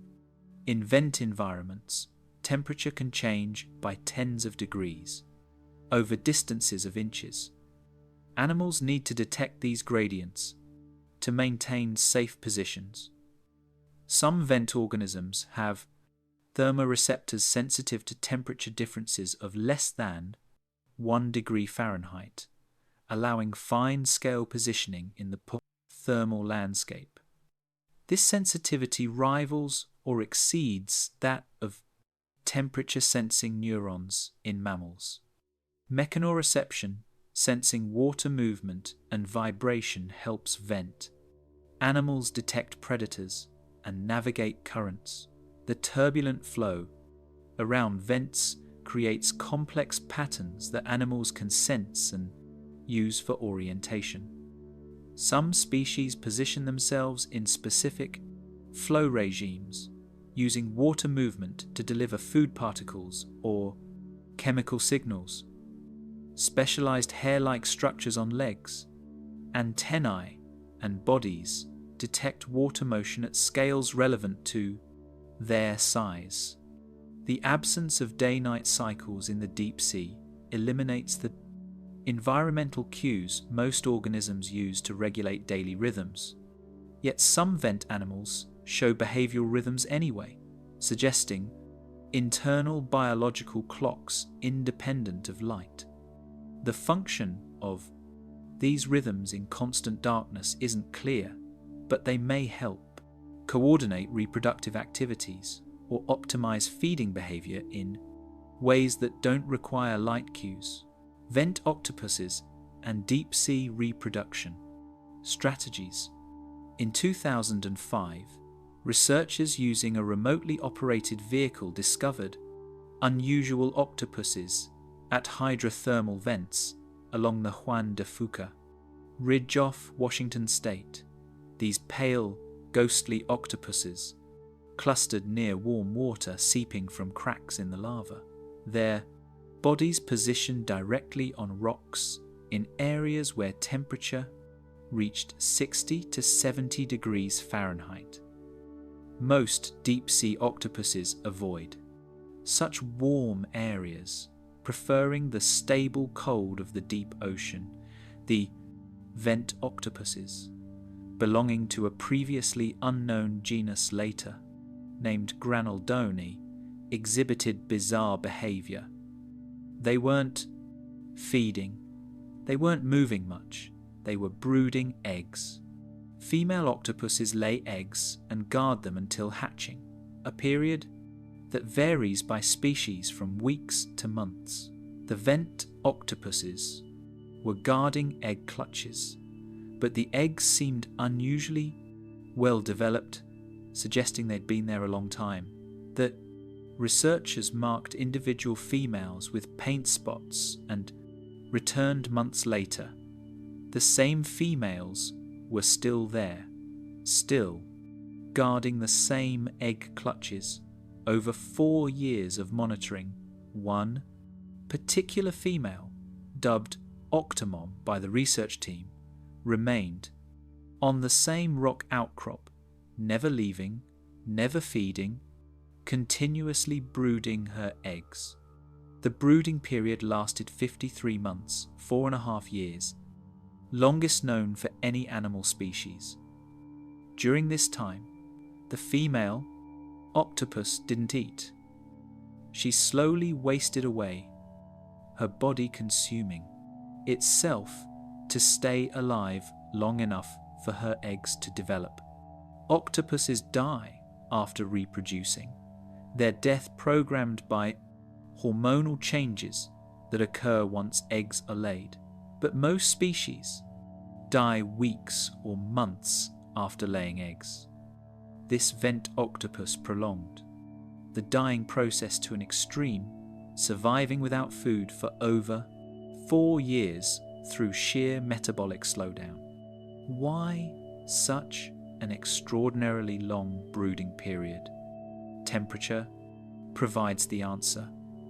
The warm water near the vent, while warmer than the surrounding deep sea, remains relatively cool at 60 to 70 degrees Fahrenheit. Embryonic development proceeds faster at warmer temperatures but slower in cold. The vent octopus eggs developed at near minimum temperature for development to proceed at all. Had the female laid eggs in the typical deep sea temperature of 35 degrees Fahrenheit, embryos might not develop at all or would take even longer. By positioning herself at a vent where water was marginally warmer, she accelerated development compared to cold water but still faced years of waiting. The eggs couldn't survive at higher temperatures. Octopus embryos are sensitive to heat, developing abnormally or dying if exposed to excessive warmth.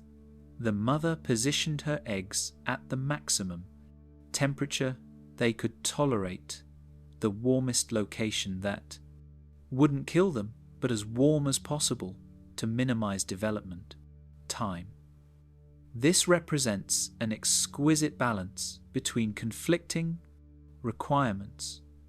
The female's choice of brooding site determined whether her offspring would survive, making site selection perhaps the most important decision of her reproductive life.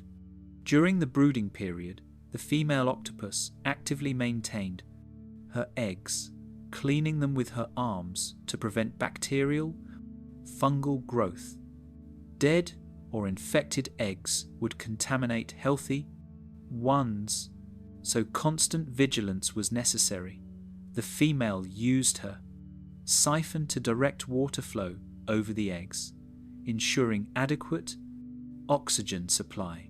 Octopus eggs respire, consuming oxygen and producing carbon dioxide. Without water circulation, eggs in the center of the clutch would suffocate. The mother's continuous fanning motion maintained life-sustaining conditions for all her eggs. Other deep-sea organisms show similarly extreme reproductive strategies. Some deep-sea fish produce only dozens of eggs rather than the millions typical of shallow water species. Each egg is large, packed with yolk to sustain the embryo through extended development. The larvae hatch at an advanced stage of development, better equipped to survive in the food-poor deep sea than tiny, helpless larvae would be.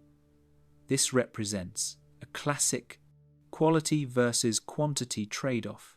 Fewer offspring, but each with higher survival probability, can be advantageous when environmental conditions make survival difficult.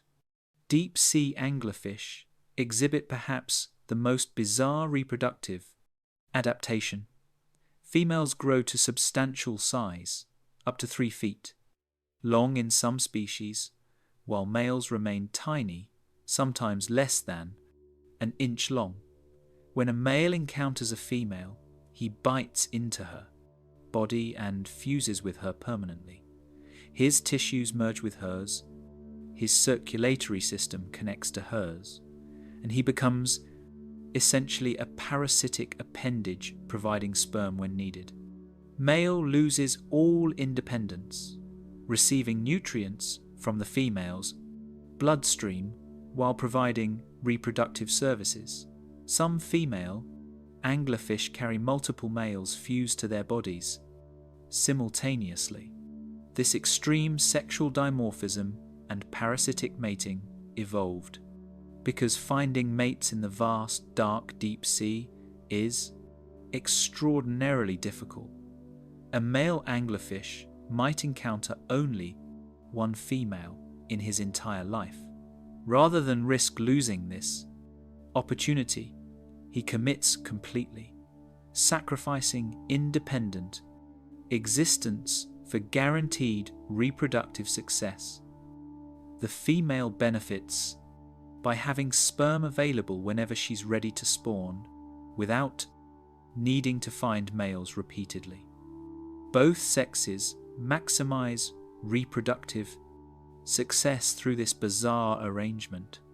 The fusion process involves sophisticated immunological mechanisms. Normally, grafting tissue from one individual to another triggers immune rejection. The recipient's immune system recognizes foreign tissue and attacks it, yet male anglerfish successfully fuse with females, their tissues accepted rather than rejected. Research has revealed that these species have highly reduced immune systems, lacking many components of the adaptive immune system that other vertebrates possess. This immunological suppression allows tissue fusion, but potentially leaves anglerfish more vulnerable to parasites and diseases. Many deep-sea invertebrates use broadcast spawning, releasing eggs and sperm into the water where fertilization occurs externally. This seems risky in the sparse deep sea, where individuals of the same species may be widely scattered. However, chemical signals can coordinate spawning. When one individual releases gametes, chemical cues trigger nearby individuals to spawn simultaneously, increasing fertilization probability. Some species spawn in response to specific environmental triggers such as temperature changes or current patterns, synchronizing reproduction across populations. The larvae of many deep-sea vent species are planktonic, drifting in ocean currents for weeks or months. These larvae must feed during their planktonic phase, but food is scarce in the deep sea. Some larvae have been observed rising hundreds or even thousands of feet above the seafloor, ascending toward more productive surface waters where food is more abundant. After feeding and growing in the shallower water, they descend again to find suitable settlement sites near vents. This vertical migration exposes larvae to very different environmental conditions, including lower pressure, higher temperature, and predators they wouldn't encounter in the deep sea. The timing of larval release can be critical. Some species release larvae when currents are favourable for transport to other vent sites. Others release larvae continuously, betting that at least some will encounter suitable conditions. The balance between these strategies depends on how predictable environmental conditions are and how far larvae need to travel to find new habitat. Other species produce leucothotrophic larvae that don't feed, instead relying entirely on yolk reserves provided by the mother. These larvae can survive longer without food, but are limited by how much yolk the mother can pack into each egg. The trade-off between producing many small eggs with feeding larvae versus fewer large eggs with non-feeding larvae depends on the specific environmental conditions, and predation pressures each species faces. Pressure adaptation in trench dwelling. Organisms. At the bottom of the Mariana Trench, pressure exceeds 16,000 pounds per square inch, more than 1,000 times atmospheric pressure at sea level. This creates fundamental challenges for biological molecules and cellular structures. Proteins fold into specific three-dimensional shapes that determine their function. Pressure affects protein folding, potentially causing proteins to misfold or aggregate. Cell membranes must maintain proper fluidity to function. Too rigid and transport across membranes fails, too fluid, and membranes lose structural integrity. Pressure affects membrane fluidity, making membranes more rigid at high pressure. Organisms living at extreme depths require specialized molecular adaptations to maintain normal cellular function. The deepest living fish ever recorded was captured at 27,460 feet in the Mariana Trench during a 2014 expedition. The fish, a snailfish of the genus Pseudoliparis, appeared remarkably delicate, with translucent skin, small eyes, and a tadpole-like body. It seemed fragile, yet it thrived at pressures that would crush most organisms. When researchers examined related snailfish species from various depths, they discovered that deeper living species had specific genetic adaptations absent in shallow water relatives. One key adaptation involves the protein trimethylamine N oxide, abbreviated TMAO. This small organic molecule accumulates in the tissues of deep-sea fish at concentrations directly correlated with depth. Shallow water fish have low TMAO concentrations, while hadal zone fish have extremely high concentrations. TMAO acts as a piezolyte, a pressure-protecting solute that counteracts pressure's effects on proteins and membranes. The molecule stabilizes protein structure under pressure, preventing the distortions that would otherwise disrupt function. It also maintains membrane fluidity by inserting between lipid molecules, preventing excessive rigidity. The TMAO concentration in hadal fish reaches levels that would be toxic to surface organisms. At Challenger Deep, fish tissues contain TMAO concentrations approaching 400 millimoles per litre, roughly 20 times higher than in shallow water species.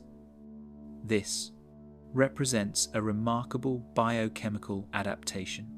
The cellular machinery adjusted to function with TMAO concentrations that would poison cells adapted to surface conditions. The evolutionary acquisition of high TMAO tolerance enabled colonization of the deepest ocean zones. However, TMAO accumulation creates its own limit to depth range.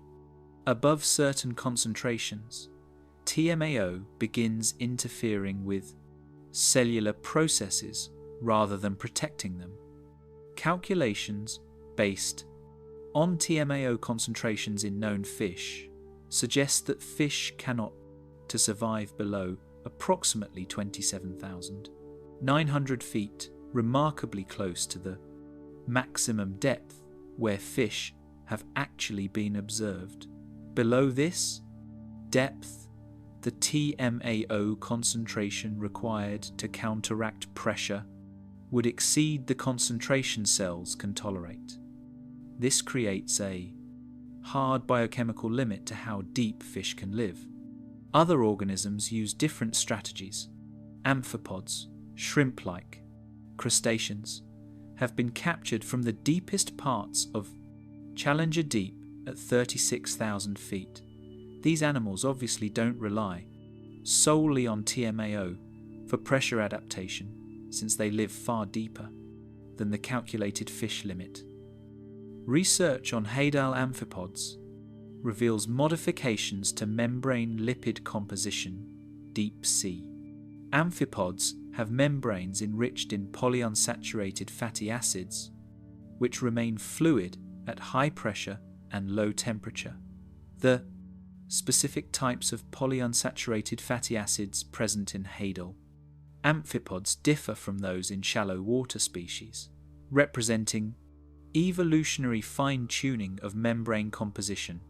Pressure also affects enzyme function.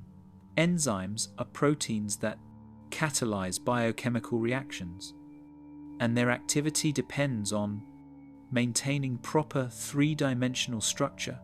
Pressure can compress the spaces within enzyme molecules, changing their shape and reducing catalytic efficiency.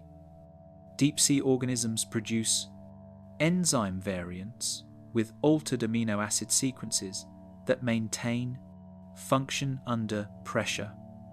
These pressure-adapted enzymes may function poorly at surface pressure, representing a trade-off. Adaptation to one pressure regime can reduce fitness at other pressures. The lactate dehydrogenase enzyme, crucial for cellular energy metabolism, shows clear depth-related adaptations. This enzyme has been studied in fish from various depths.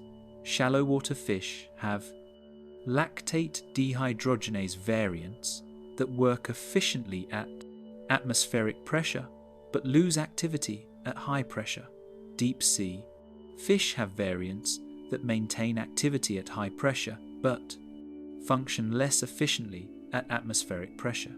The amino acid differences between shallow and deep variants cluster in regions of the protein where pressure effects are most pronounced, strong evidence that natural selection has optimized these enzymes for their specific pressure environments. Muscle protein myosin also shows pressure adaptations.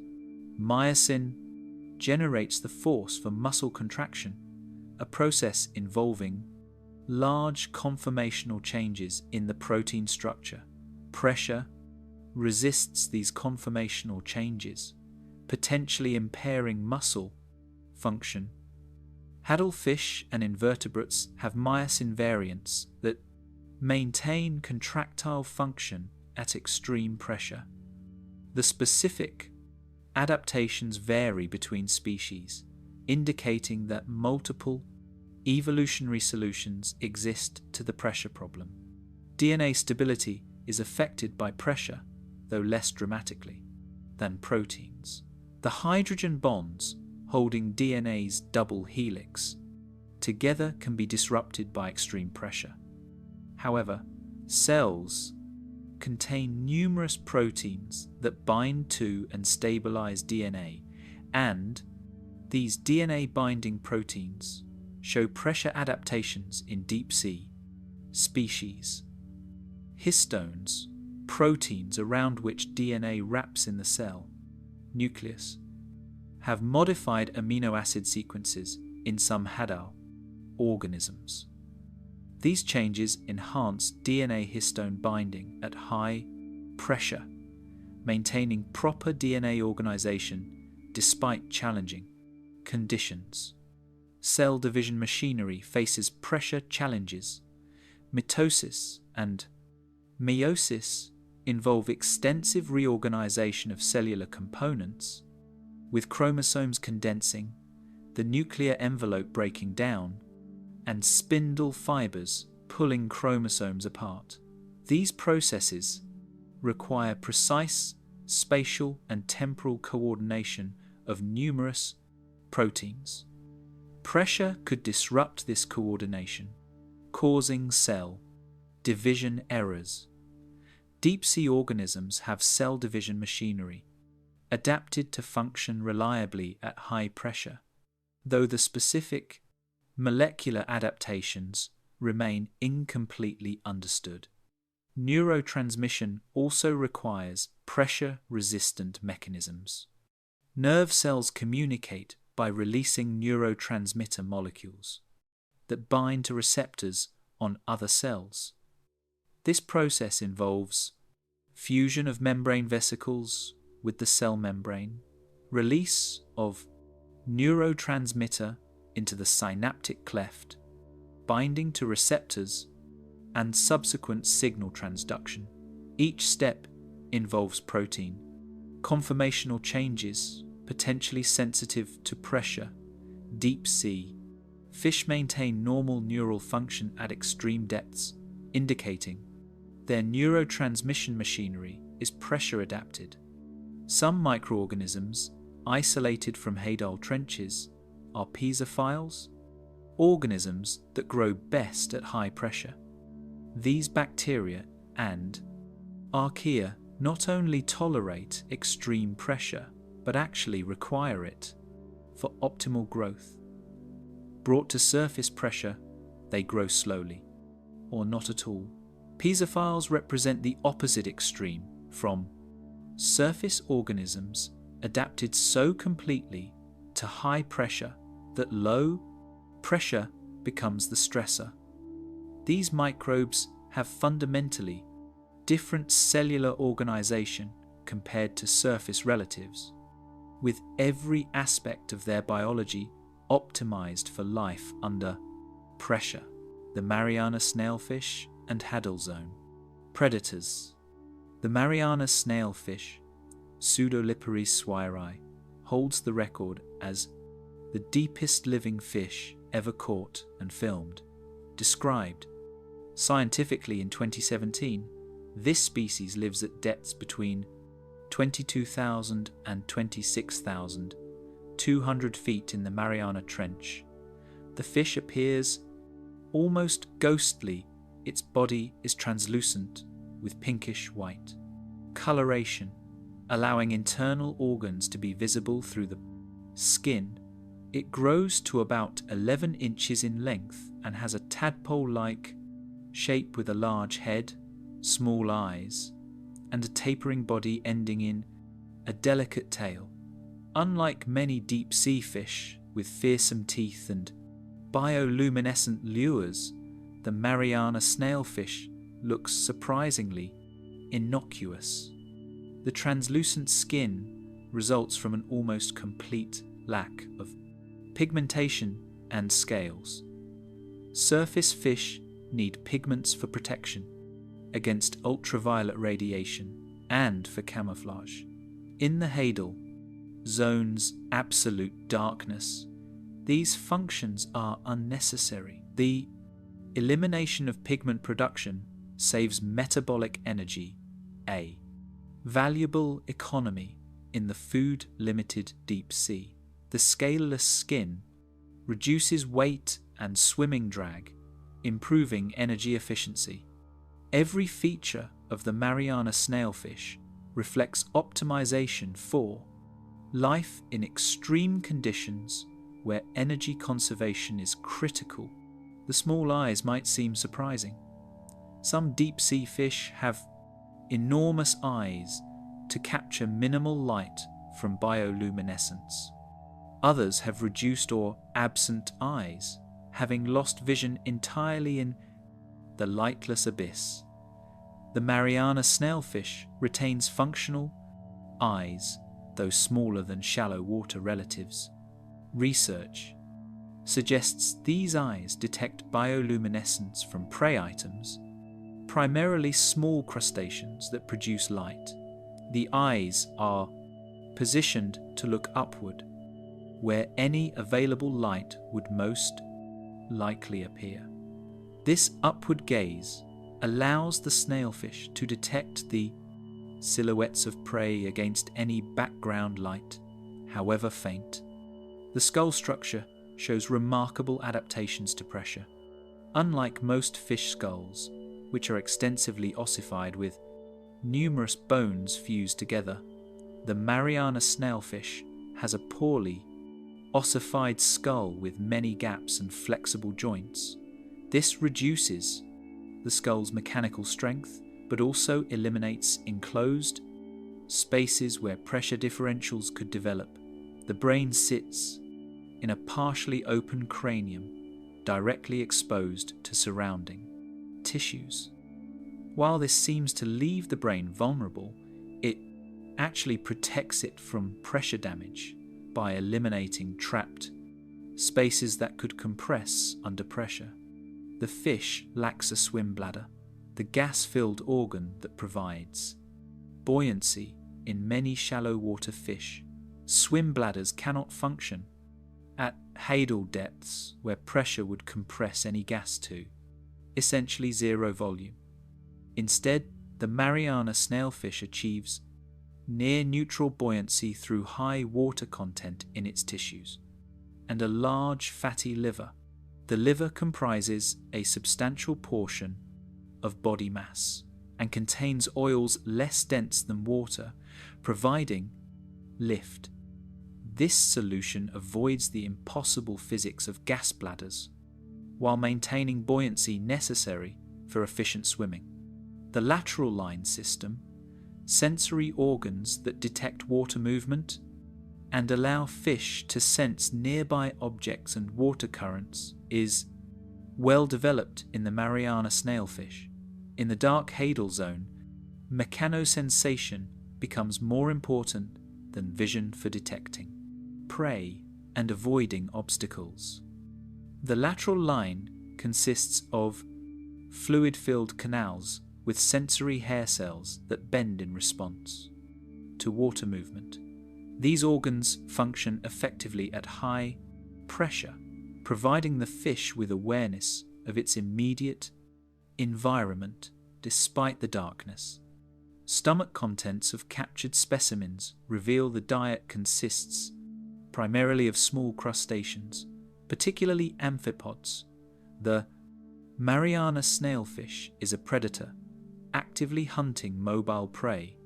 Rather than scavenging or filter feeding, its teeth are small but sharp, suitable for grasping soft-bodied invertebrates. The jaw? Mechanics allow rapid strikes to capture amphipods before they escape. Prey abundance at hadal depths is limited, so the snailfish cannot afford to be a specialized feeder. It consumes whatever amphipods and other small invertebrates it encounters. Reproductive biology remains largely unknown due to difficulty in observing these fish alive. No larvae or juveniles have been captured, leaving their early life history mysterious. Adult females captured contained well-developed eggs, indicating they produce relatively small numbers of large eggs like other deep-sea fish. The large egg size suggests each offspring receives substantial yolk reserves to survive the food-poor environment. Where spawning occurs and how long development takes remain unanswered questions. Population density appears extremely low based on video observations. During extended ROV dives covering large areas of seafloor, only occasional snailfish are observed, never large aggregations. This low density makes finding mates challenging. Chemical communication likely plays a role, with fish detecting pheromones released by potential mates from considerable distances. The ability to locate mates despite sparse populations is essential for reproductive success. The Mariana snailfish faces predation pressure from larger hadal invertebrates. Large amphipods, some exceeding 12 inches in length, are aggressive predators that attack dead or weakened fish. Whether they prey on healthy snailfish is unknown, but they certainly scavenge any dead ones. Other potential predators include unidentified hadal organisms that may hunt fish. The ecosystem's trophic structure remains incompletely understood, with many predator-prey relationships still being discovered. Competition for food among hadal predators must be intense given the limited prey availability. The snailfish's ability to actively swim and hunt gives it advantages over slower-moving invertebrate predators. However, invertebrates can access smaller spaces in rocky terrain where fish cannot follow. This spatial partitioning reduces direct competition, allowing multiple predator species to coexist. The lifespan of Mariana snailfish is unknown but likely considerable. Deep-sea fish generally have slow metabolisms, grow slowly, and live longer than shallow water relatives. Some deep-sea fish live 100 years or more. The Mariana snailfish may have similarly extended lifespans, though proving this would require marking individuals and monitoring them over decades, technically difficult at hadal depths. Genetic analysis reveals the Mariana snailfish is closely related to other hadal snailfish species found in different trenches. Each trench has its own species, with limited genetic exchange between trenches. The trenches are isolated from each other by thousands of miles of shallower seafloor, creating barriers to dispersal. This isolation has driven speciation, with each trench hosting unique fish species that evolved independently after their ancestors colonized that particular trench. The pattern mirrors island biogeography, where isolated habitats develop distinct species assemblages, amphipod scavengers, and the hadal food web. Amphipods dominate the hadal zone's scavenger guild, arriving rapidly at any food fall to the trench floor. These crustaceans, distant relatives of shrimp, range from thumbnail-sized individuals to giants exceeding 12 inches in length. The largest amphipods in the world live in the hadal zone, several times bigger than their shallow water relatives.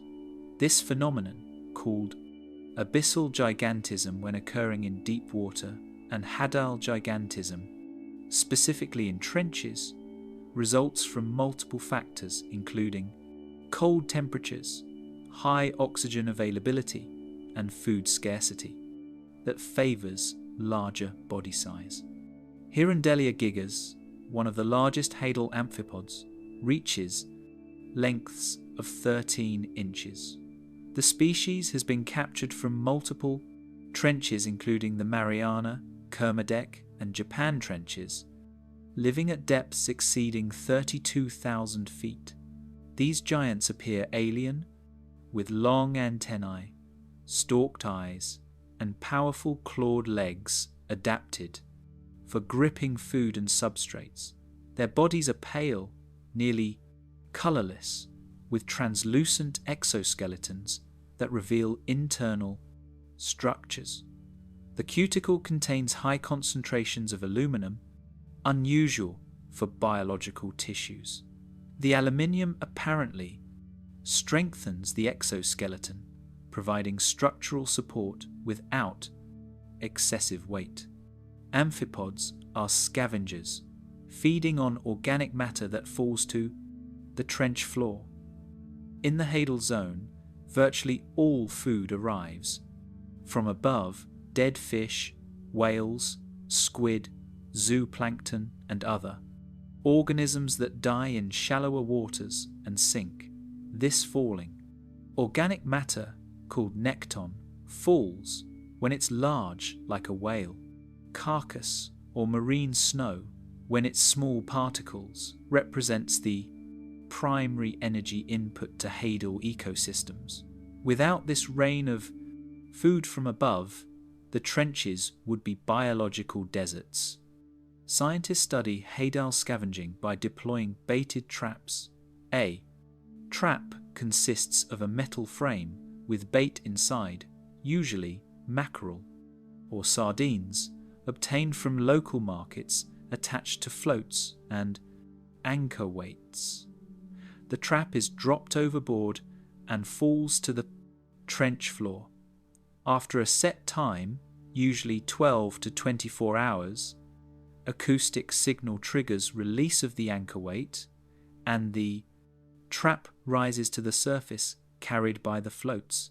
Cameras attached to the trap frame record activity, showing what organisms arrive to feed.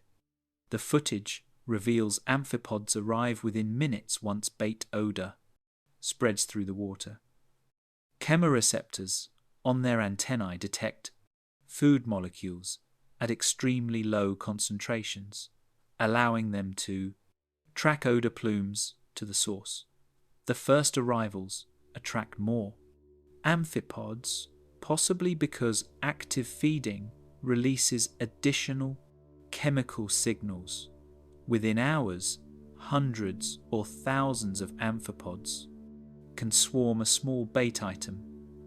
Their combined feeding stripping flesh from bones in remarkably short time.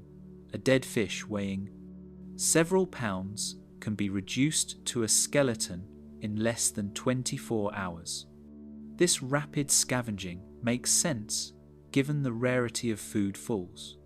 Amphipods cannot afford to feed slowly when competition is intense. The first individuals to detect a food fall consume the most.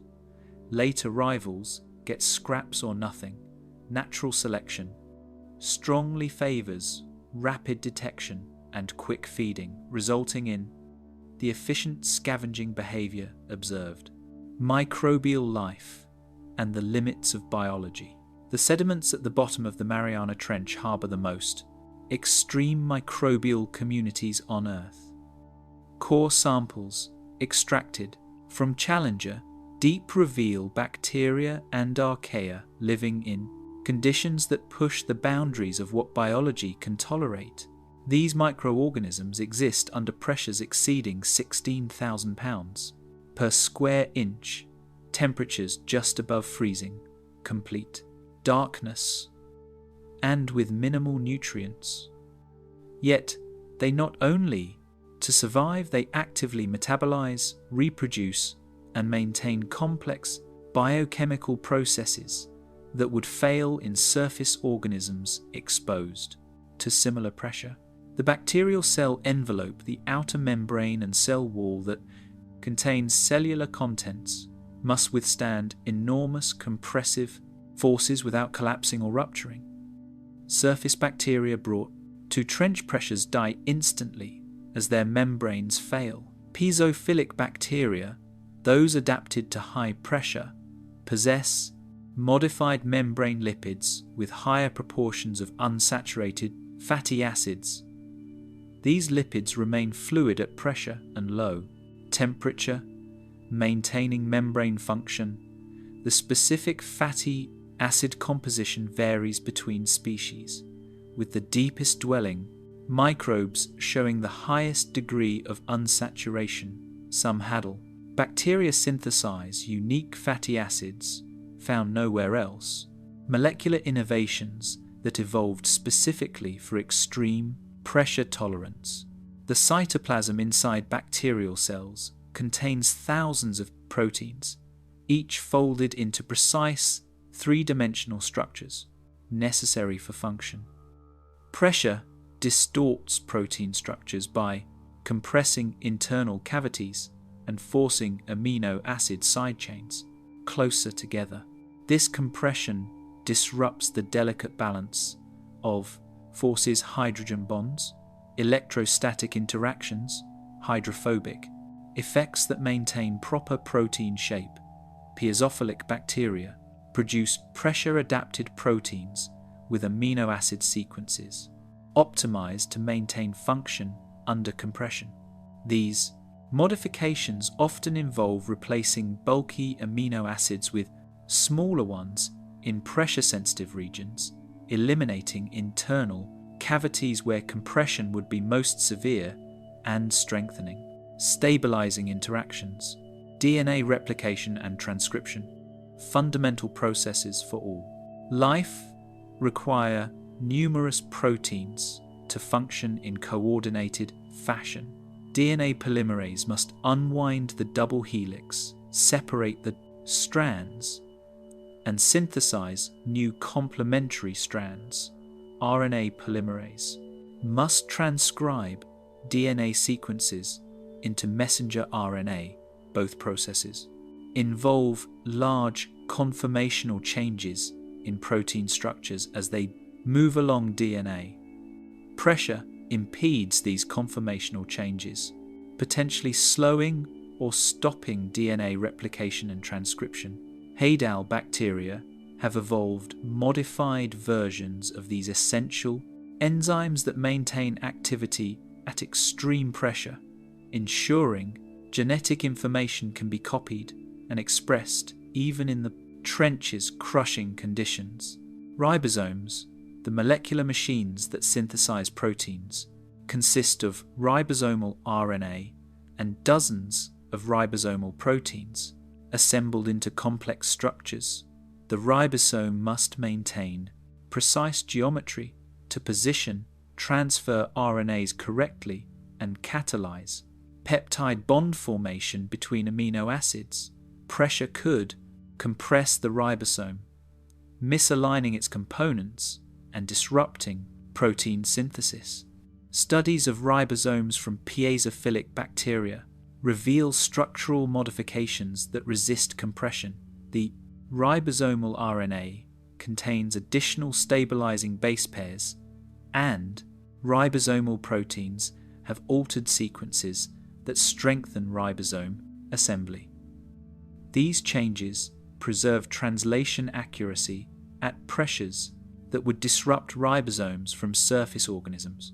Energy metabolism in Haydal bacteria exploits various chemical gradients. Some species oxidize organic matter that settles from above using electron acceptors like oxygen, nitrate, or sulfate, dissolved in seawater. Others perform fermentation, breaking down organic molecules without external electron acceptors. Still, others derive energy from inorganic chemical reactions, oxidizing hydrogen, methane, ammonia, or reduced iron and manganese. This metabolic diversity allows bacterial communities to extract energy from every available chemical source, maximizing efficiency in the nutrient-poor environment.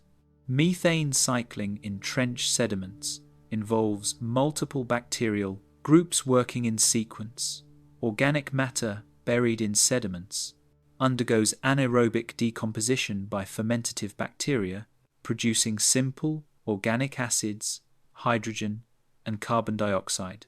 Methanogenic archaea consume these products, generating methane as a metabolic waste product.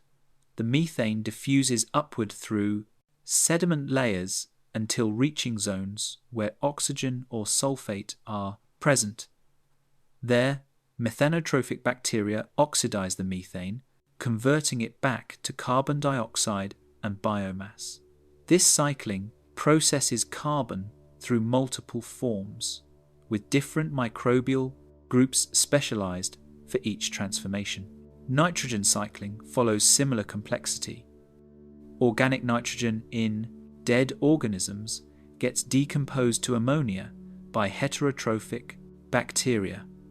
Ammonia oxidizing bacteria and archaea convert ammonia to nitrite, deriving energy from this oxidation. Nitrite oxidizing bacteria further oxidize nitrite to nitrate. Other bacteria reduce nitrate back to nitrogen gas through denitrification, completing the cycle.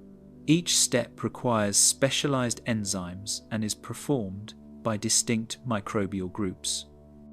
The Hadal nitrogen cycle operates at far slower rates than in surface sediments due to low temperature, high pressure, and limited nutrient availability, but the same fundamental biochemical pathways function. Sulfur cycling proves equally intricate. Sulfate-reducing bacteria use sulfate as an electron acceptor while oxidizing organic matter, producing hydrogen sulfide. Sulfide oxidizing bacteria reverse this process, oxidizing hydrogen sulfide back to sulfate. Intermediate oxidation states elemental sulfur, thiosulfate, sulfite provide additional metabolic opportunities for specialized bacteria. At hydrothermal vents, the dramatic sulfide gradients support dense bacterial populations exploiting this chemical energy source. In sediments away from vents, sulfur cycling proceeds at lower rates but remains significant. The deepest sediment layers contain bacteria that have been buried for thousands or millions of years. These subsurface bacteria exist in an extraordinarily slow metabolizing state, sometimes called cryptobiosis or near dormancy. Radiocarbon dating of organic matter in deep sediment cores indicates some bacterial cells may have been isolated from the surface world for over 10 million years. During this time, they have reproduced perhaps only a few times, if at all, maintaining minimum metabolism necessary to repair cellular damage without actually growing. The generation times time from one cell division to the next may exceed thousands of years, making these the slowest growing organisms known. These ancient bacteria face constant cellular damage from background radiation, chemical degradation of macromolecules, and spontaneous errors in DNA replication. Without repair mechanisms, accumulated damage would eventually kill the cells. The bacteria must maintain functional DNA repair enzymes, protein quality, control systems, and membrane maintenance machinery, despite metabolizing at barely detectable rates. How they accomplish this remains incompletely understood, but it demonstrates that life can persist in seemingly impossible conditions for geological timescales. Viral particles outnumber bacterial cells in trench sediments by roughly 10 to 1, similar to ratios observed throughout the ocean. These viruses infect bacteria, injecting genetic material and hijacking cellular machinery to produce new viral particles. When the infected bacterium ruptures, it releases viruses that can infect other cells. This viral predation constitutes a major mortality factor for bacteria, potentially killing 10 to 40% of the bacterial population daily in productive environments. In the slow-growing Hadal sediment communities, viral infection rates are lower but still significant, contributing to nutrient recycling by releasing cellular contents from dead bacteria. Some Hadal bacteria harbour their own genetic parasites, plasmids, and transposons that exist as extra DNA elements within cells. These mobile genetic elements encode genes that benefit their own replication without necessarily helping the host cell. Antibiotic resistance genes often spread via plasmids, allowing bacteria to share resistance even between distantly related species. In the Hadal zone, plasmids carry genes for pressure adaptation, metal resistance, and specialized metabolic capabilities.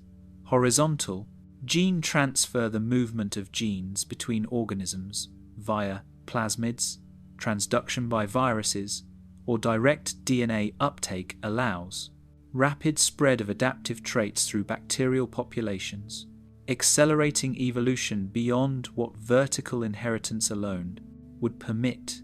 The spatial distribution of microbial communities in trench sediments shows clear stratification. The top centimetre contains the highest cell densities, with bacteria exploiting fresh organic matter and dissolved oxygen from overlying seawater. Below this, oxygen depletes and anaerobic bacteria dominate. Nitrate-reducing bacteria occupy the next layer down. Sulfate reduction occurs. Deeper still, methanogenesis takes place in the deepest layers, where all other electron acceptors have been depleted. This vertical zonation reflects thermodynamic hierarchy organisms using the most energetically favourable metabolic pathways outcompete others for organic matter in the upper layers, while less favourable pathways become dominant only where preferred electron acceptors are unavailable. The total biomass of microorganisms in Hadal trenches, while low per unit volume compared to surface waters, remains substantial. When integrated over the trench's entire volume, estimates suggest the Mariana Trench contains approximately 10 billion metric tons of microbial biomass, rivaling the total biomass of all humans on Earth. This biomass turns over very slowly. Individual cells may live decades or longer, but collectively represents a significant reservoir of organic carbon and a major component of the Hadal ecosystem. Bioluminescence in the Hadal zone. At depths where sunlight has not penetrated for millions of years, life produces its own light.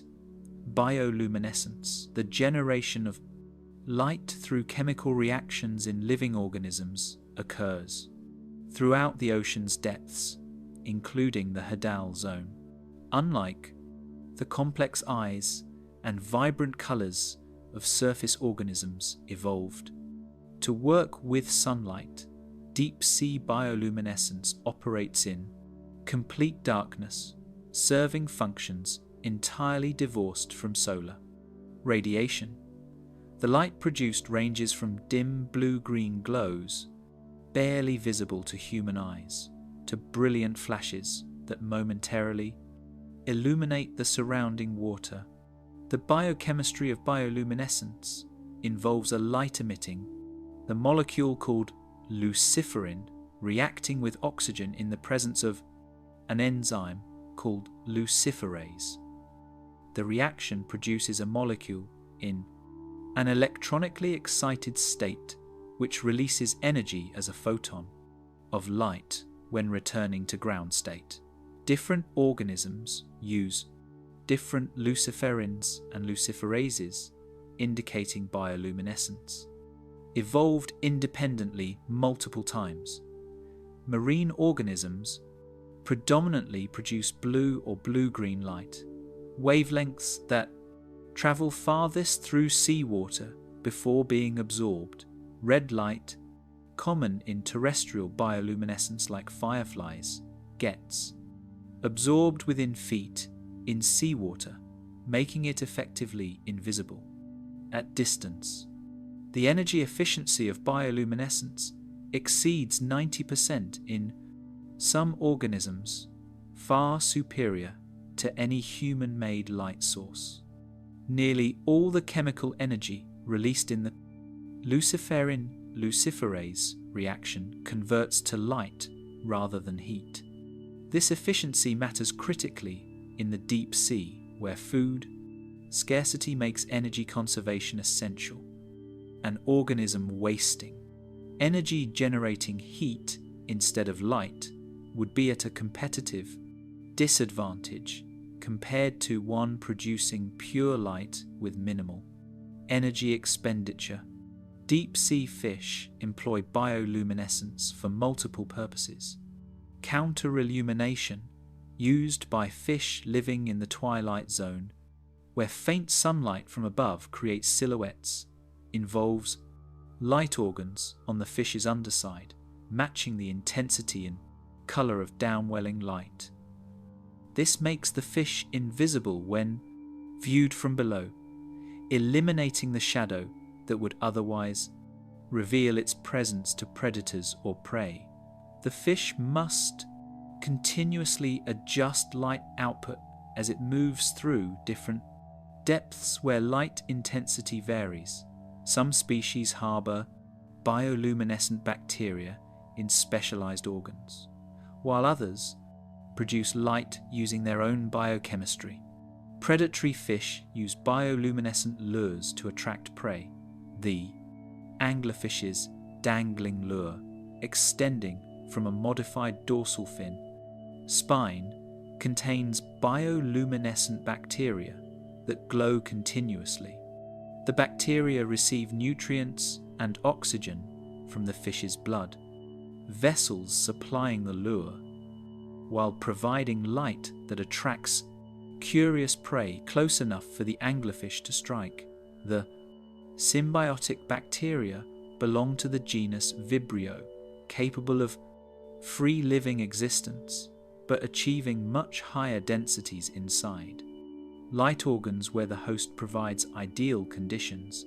The bacteria communicate using chemical signals called autoinducers, only producing light when their population density exceeds a threshold, a phenomenon called quorum sensing that ensures light. Production occurs only when enough bacteria are present to generate visible glow. Dragonfish possess light organs beneath their eyes that function as searchlights. These fish can aim the light beam by moving their eyes, illuminating prey without alerting them. Most deep-sea organisms cannot see red light, so some dragonfish species produce red bioluminescence using unique biochemical pathways. This creates an asymmetric predator-prey relationship where the dragonfish can see prey illuminated by red light, while the prey remains unaware of being observed. The red bioluminescence requires a modified luciferin-luciferase system, different from the typical blue-green light production, representing a remarkable evolutionary innovation. Flashlight fish carry bioluminescent bacteria in large organs below their eyes. These fish can cover the light organs with dark tissue, effectively turning the lights on and off.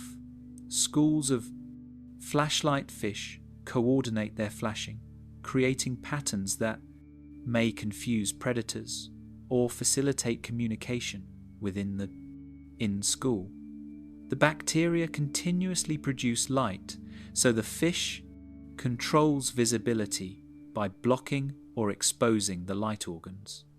Rather than controlling bacterial light production directly, many deep-sea organisms use bioluminescent displays to startle or confuse predators. Certain squid eject bioluminescent mucus when threatened, creating a glowing cloud that distracts the predator. While the squid escapes in darkness, some deep-sea shrimp vomit bioluminescent fluid into the water when attacked temporarily, blinding the predator with brilliant light. The ostracod vagula, a small crustacean, releases bioluminescent chemicals that mix in seawater, creating a luminous cloud. These defensive bioluminescent displays often produce much brighter light than lures or counter-illumination, prioritizing intensity over energy, efficiency when survival is at stake. Communication between individuals of the same species may utilize bioluminescent signals. Certain deep-sea squid produce species-specific light patterns, possibly used for mate recognition or territorial displays. The patterns involve coordinated activation of multiple light organs distributed across the body, creating sequences visible to conspecifics. The neural control systems required to generate these patterns indicate sophisticated information processing, challenging assumptions about invertebrate cognitive capabilities. In the hadal zone specifically, bioluminescence becomes less common than in shallower deep-sea regions. The extreme scarcity of food makes the energy cost of maintaining bioluminescent organs potentially prohibitive. However, bioluminescent bacteria exist in trench sediments, producing faint glows when disturbed. Some hadal amphipods display bioluminescence, though whether they produce it themselves or acquire it from bacteria remains unclear. The Mariana snailfish likely encounters bioluminescent prey organisms, and its functional eyes suggest vision remains useful for detecting these brief light flashes in the otherwise absolute darkness. The quantum mechanics of bioluminescence production involves precise molecular geometry. The luciferin molecule must be positioned correctly relative to luciferase's active site for the reaction to proceed efficiently. The excited state molecule must have space to vibrate and rotate as it releases energy. Constrained molecules may release energy as heat rather than light, reducing efficiency. Evolution has optimized these molecular interactions, producing light generation systems that approach theoretical maximum efficiency. Some organisms acquire bioluminescent capability through diet. Rather than synthesizing components themselves, certain fish consume bioluminescent prey and sequester the functional luciferin in their own light organs, using it with their own luciferase enzymes. This dietary acquisition of bioluminescent compounds reduces metabolic costs compared to synthesizing luciferin de novo.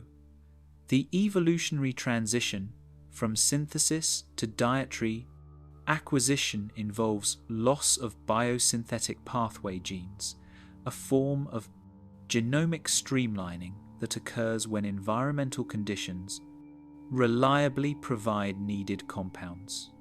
The wavelength of bioluminescent light correlates with habitat depth in some taxa. Species living in the upper mesopelagic zone, where some sunlight penetrates, tend to produce light matching the residual sunlight's spectrum blue wavelengths around 470 nanometers. Deeper living species show more variation in bioluminescent wavelengths, ranging from 450 to 490 nanometers, because matching downwelling sunlight no longer matters when no sunlight reaches their habitat.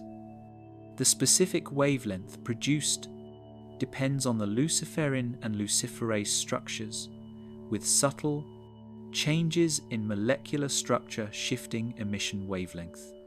Pressure affects bioluminescence production by influencing reaction kinetics.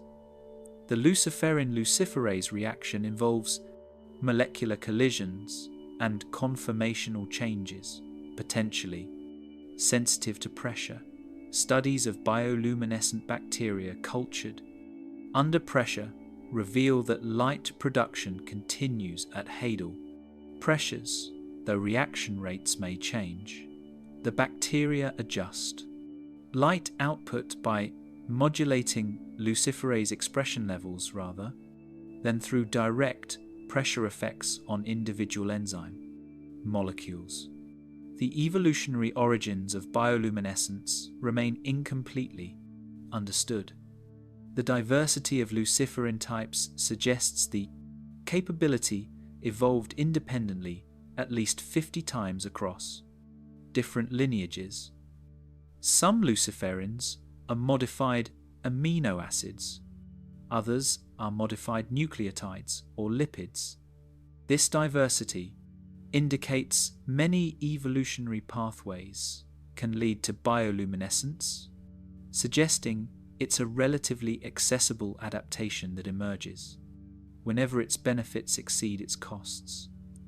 In the deep sea, where visual predation pressure is intense and mate finding is difficult, bioluminescence's benefits apparently exceed costs for many species. The physics of extreme depth and water properties.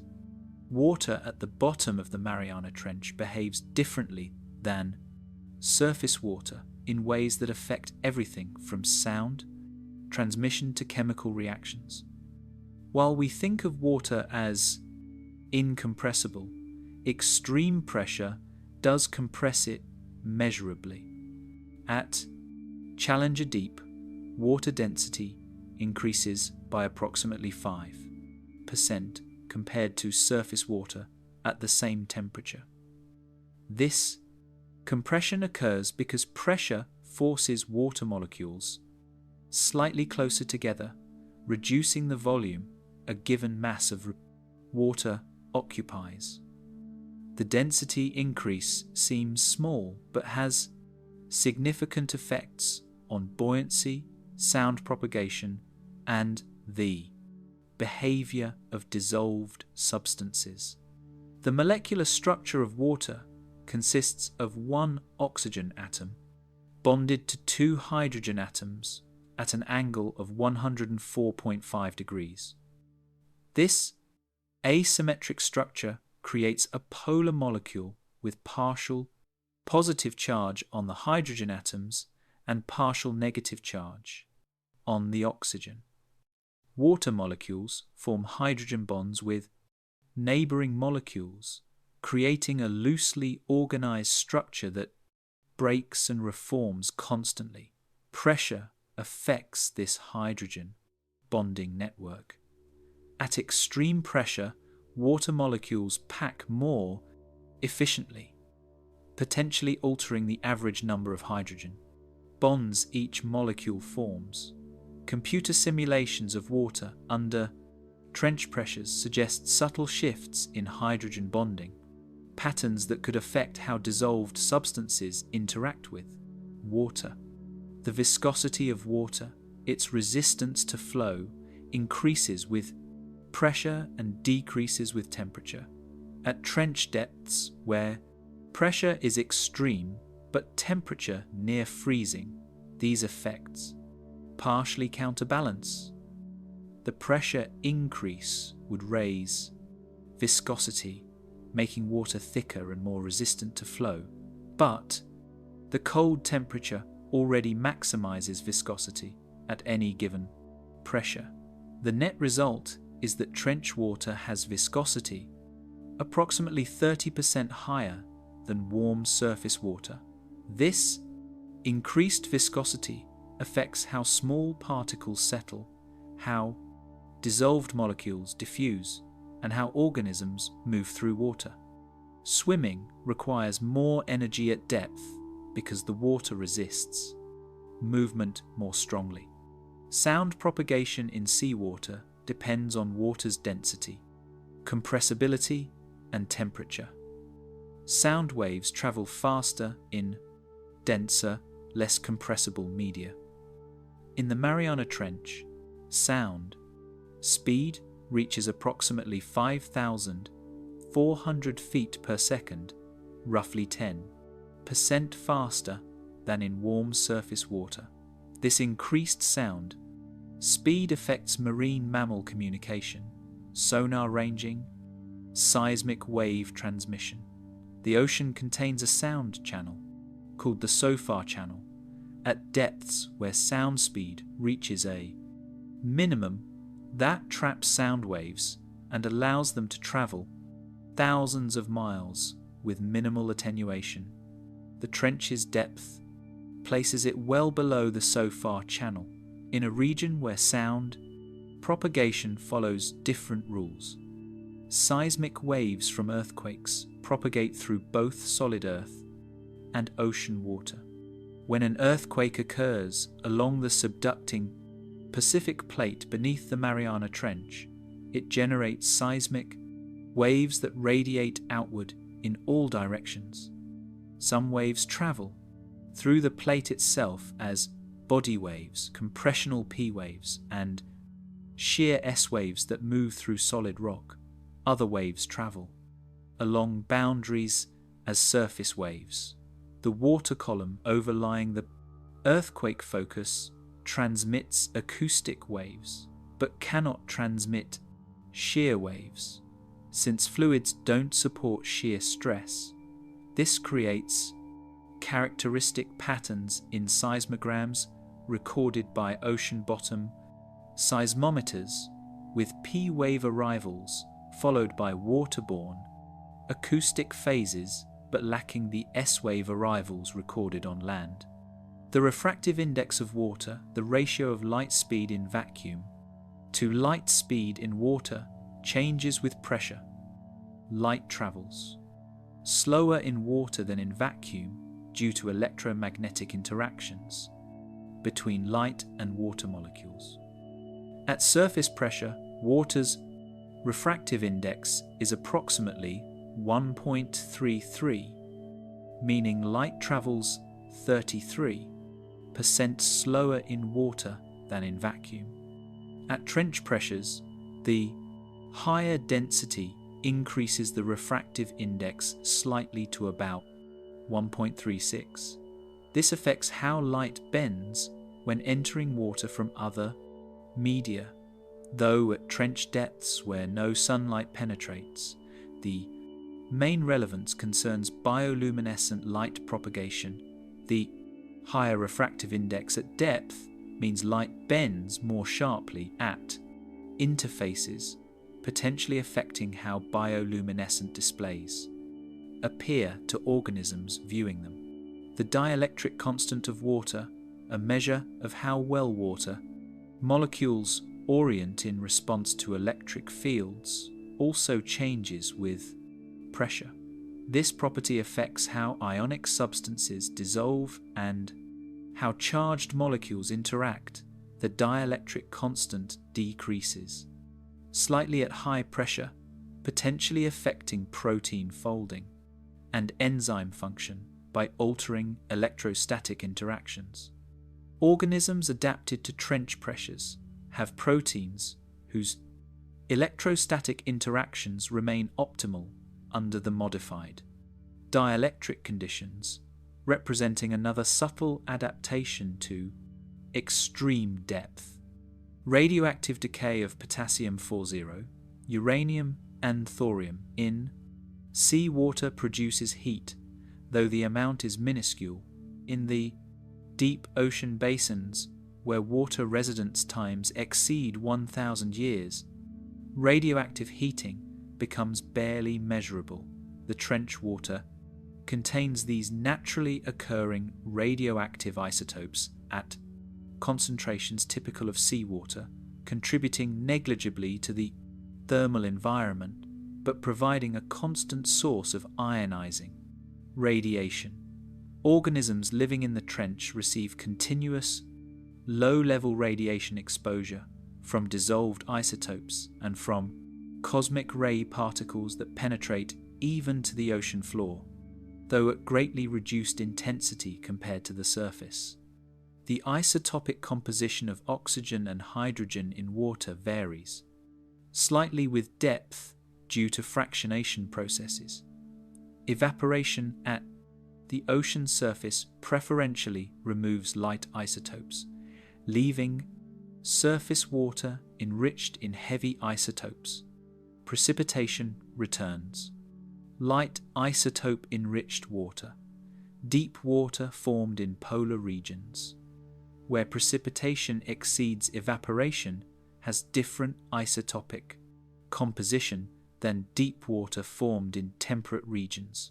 Analysis of oxygen and hydrogen isotopes in trench water reveals its origin in specific source regions, allowing oceanographers to trace water. Mass movements through the deep ocean. The Mariana Trench contains water that originated near Antarctica, travelling northward along the ocean floor over centuries before arriving at the trench. Noble gases, helium, neon, argon, dissolve in seawater in proportions determined by temperature and pressure at the ocean surface, where water last contacted the atmosphere. Once water sinks below the surface, gas exchange ceases and dissolved gas concentrations become fixed, except for radioactive production of helium from uranium and thorium decay.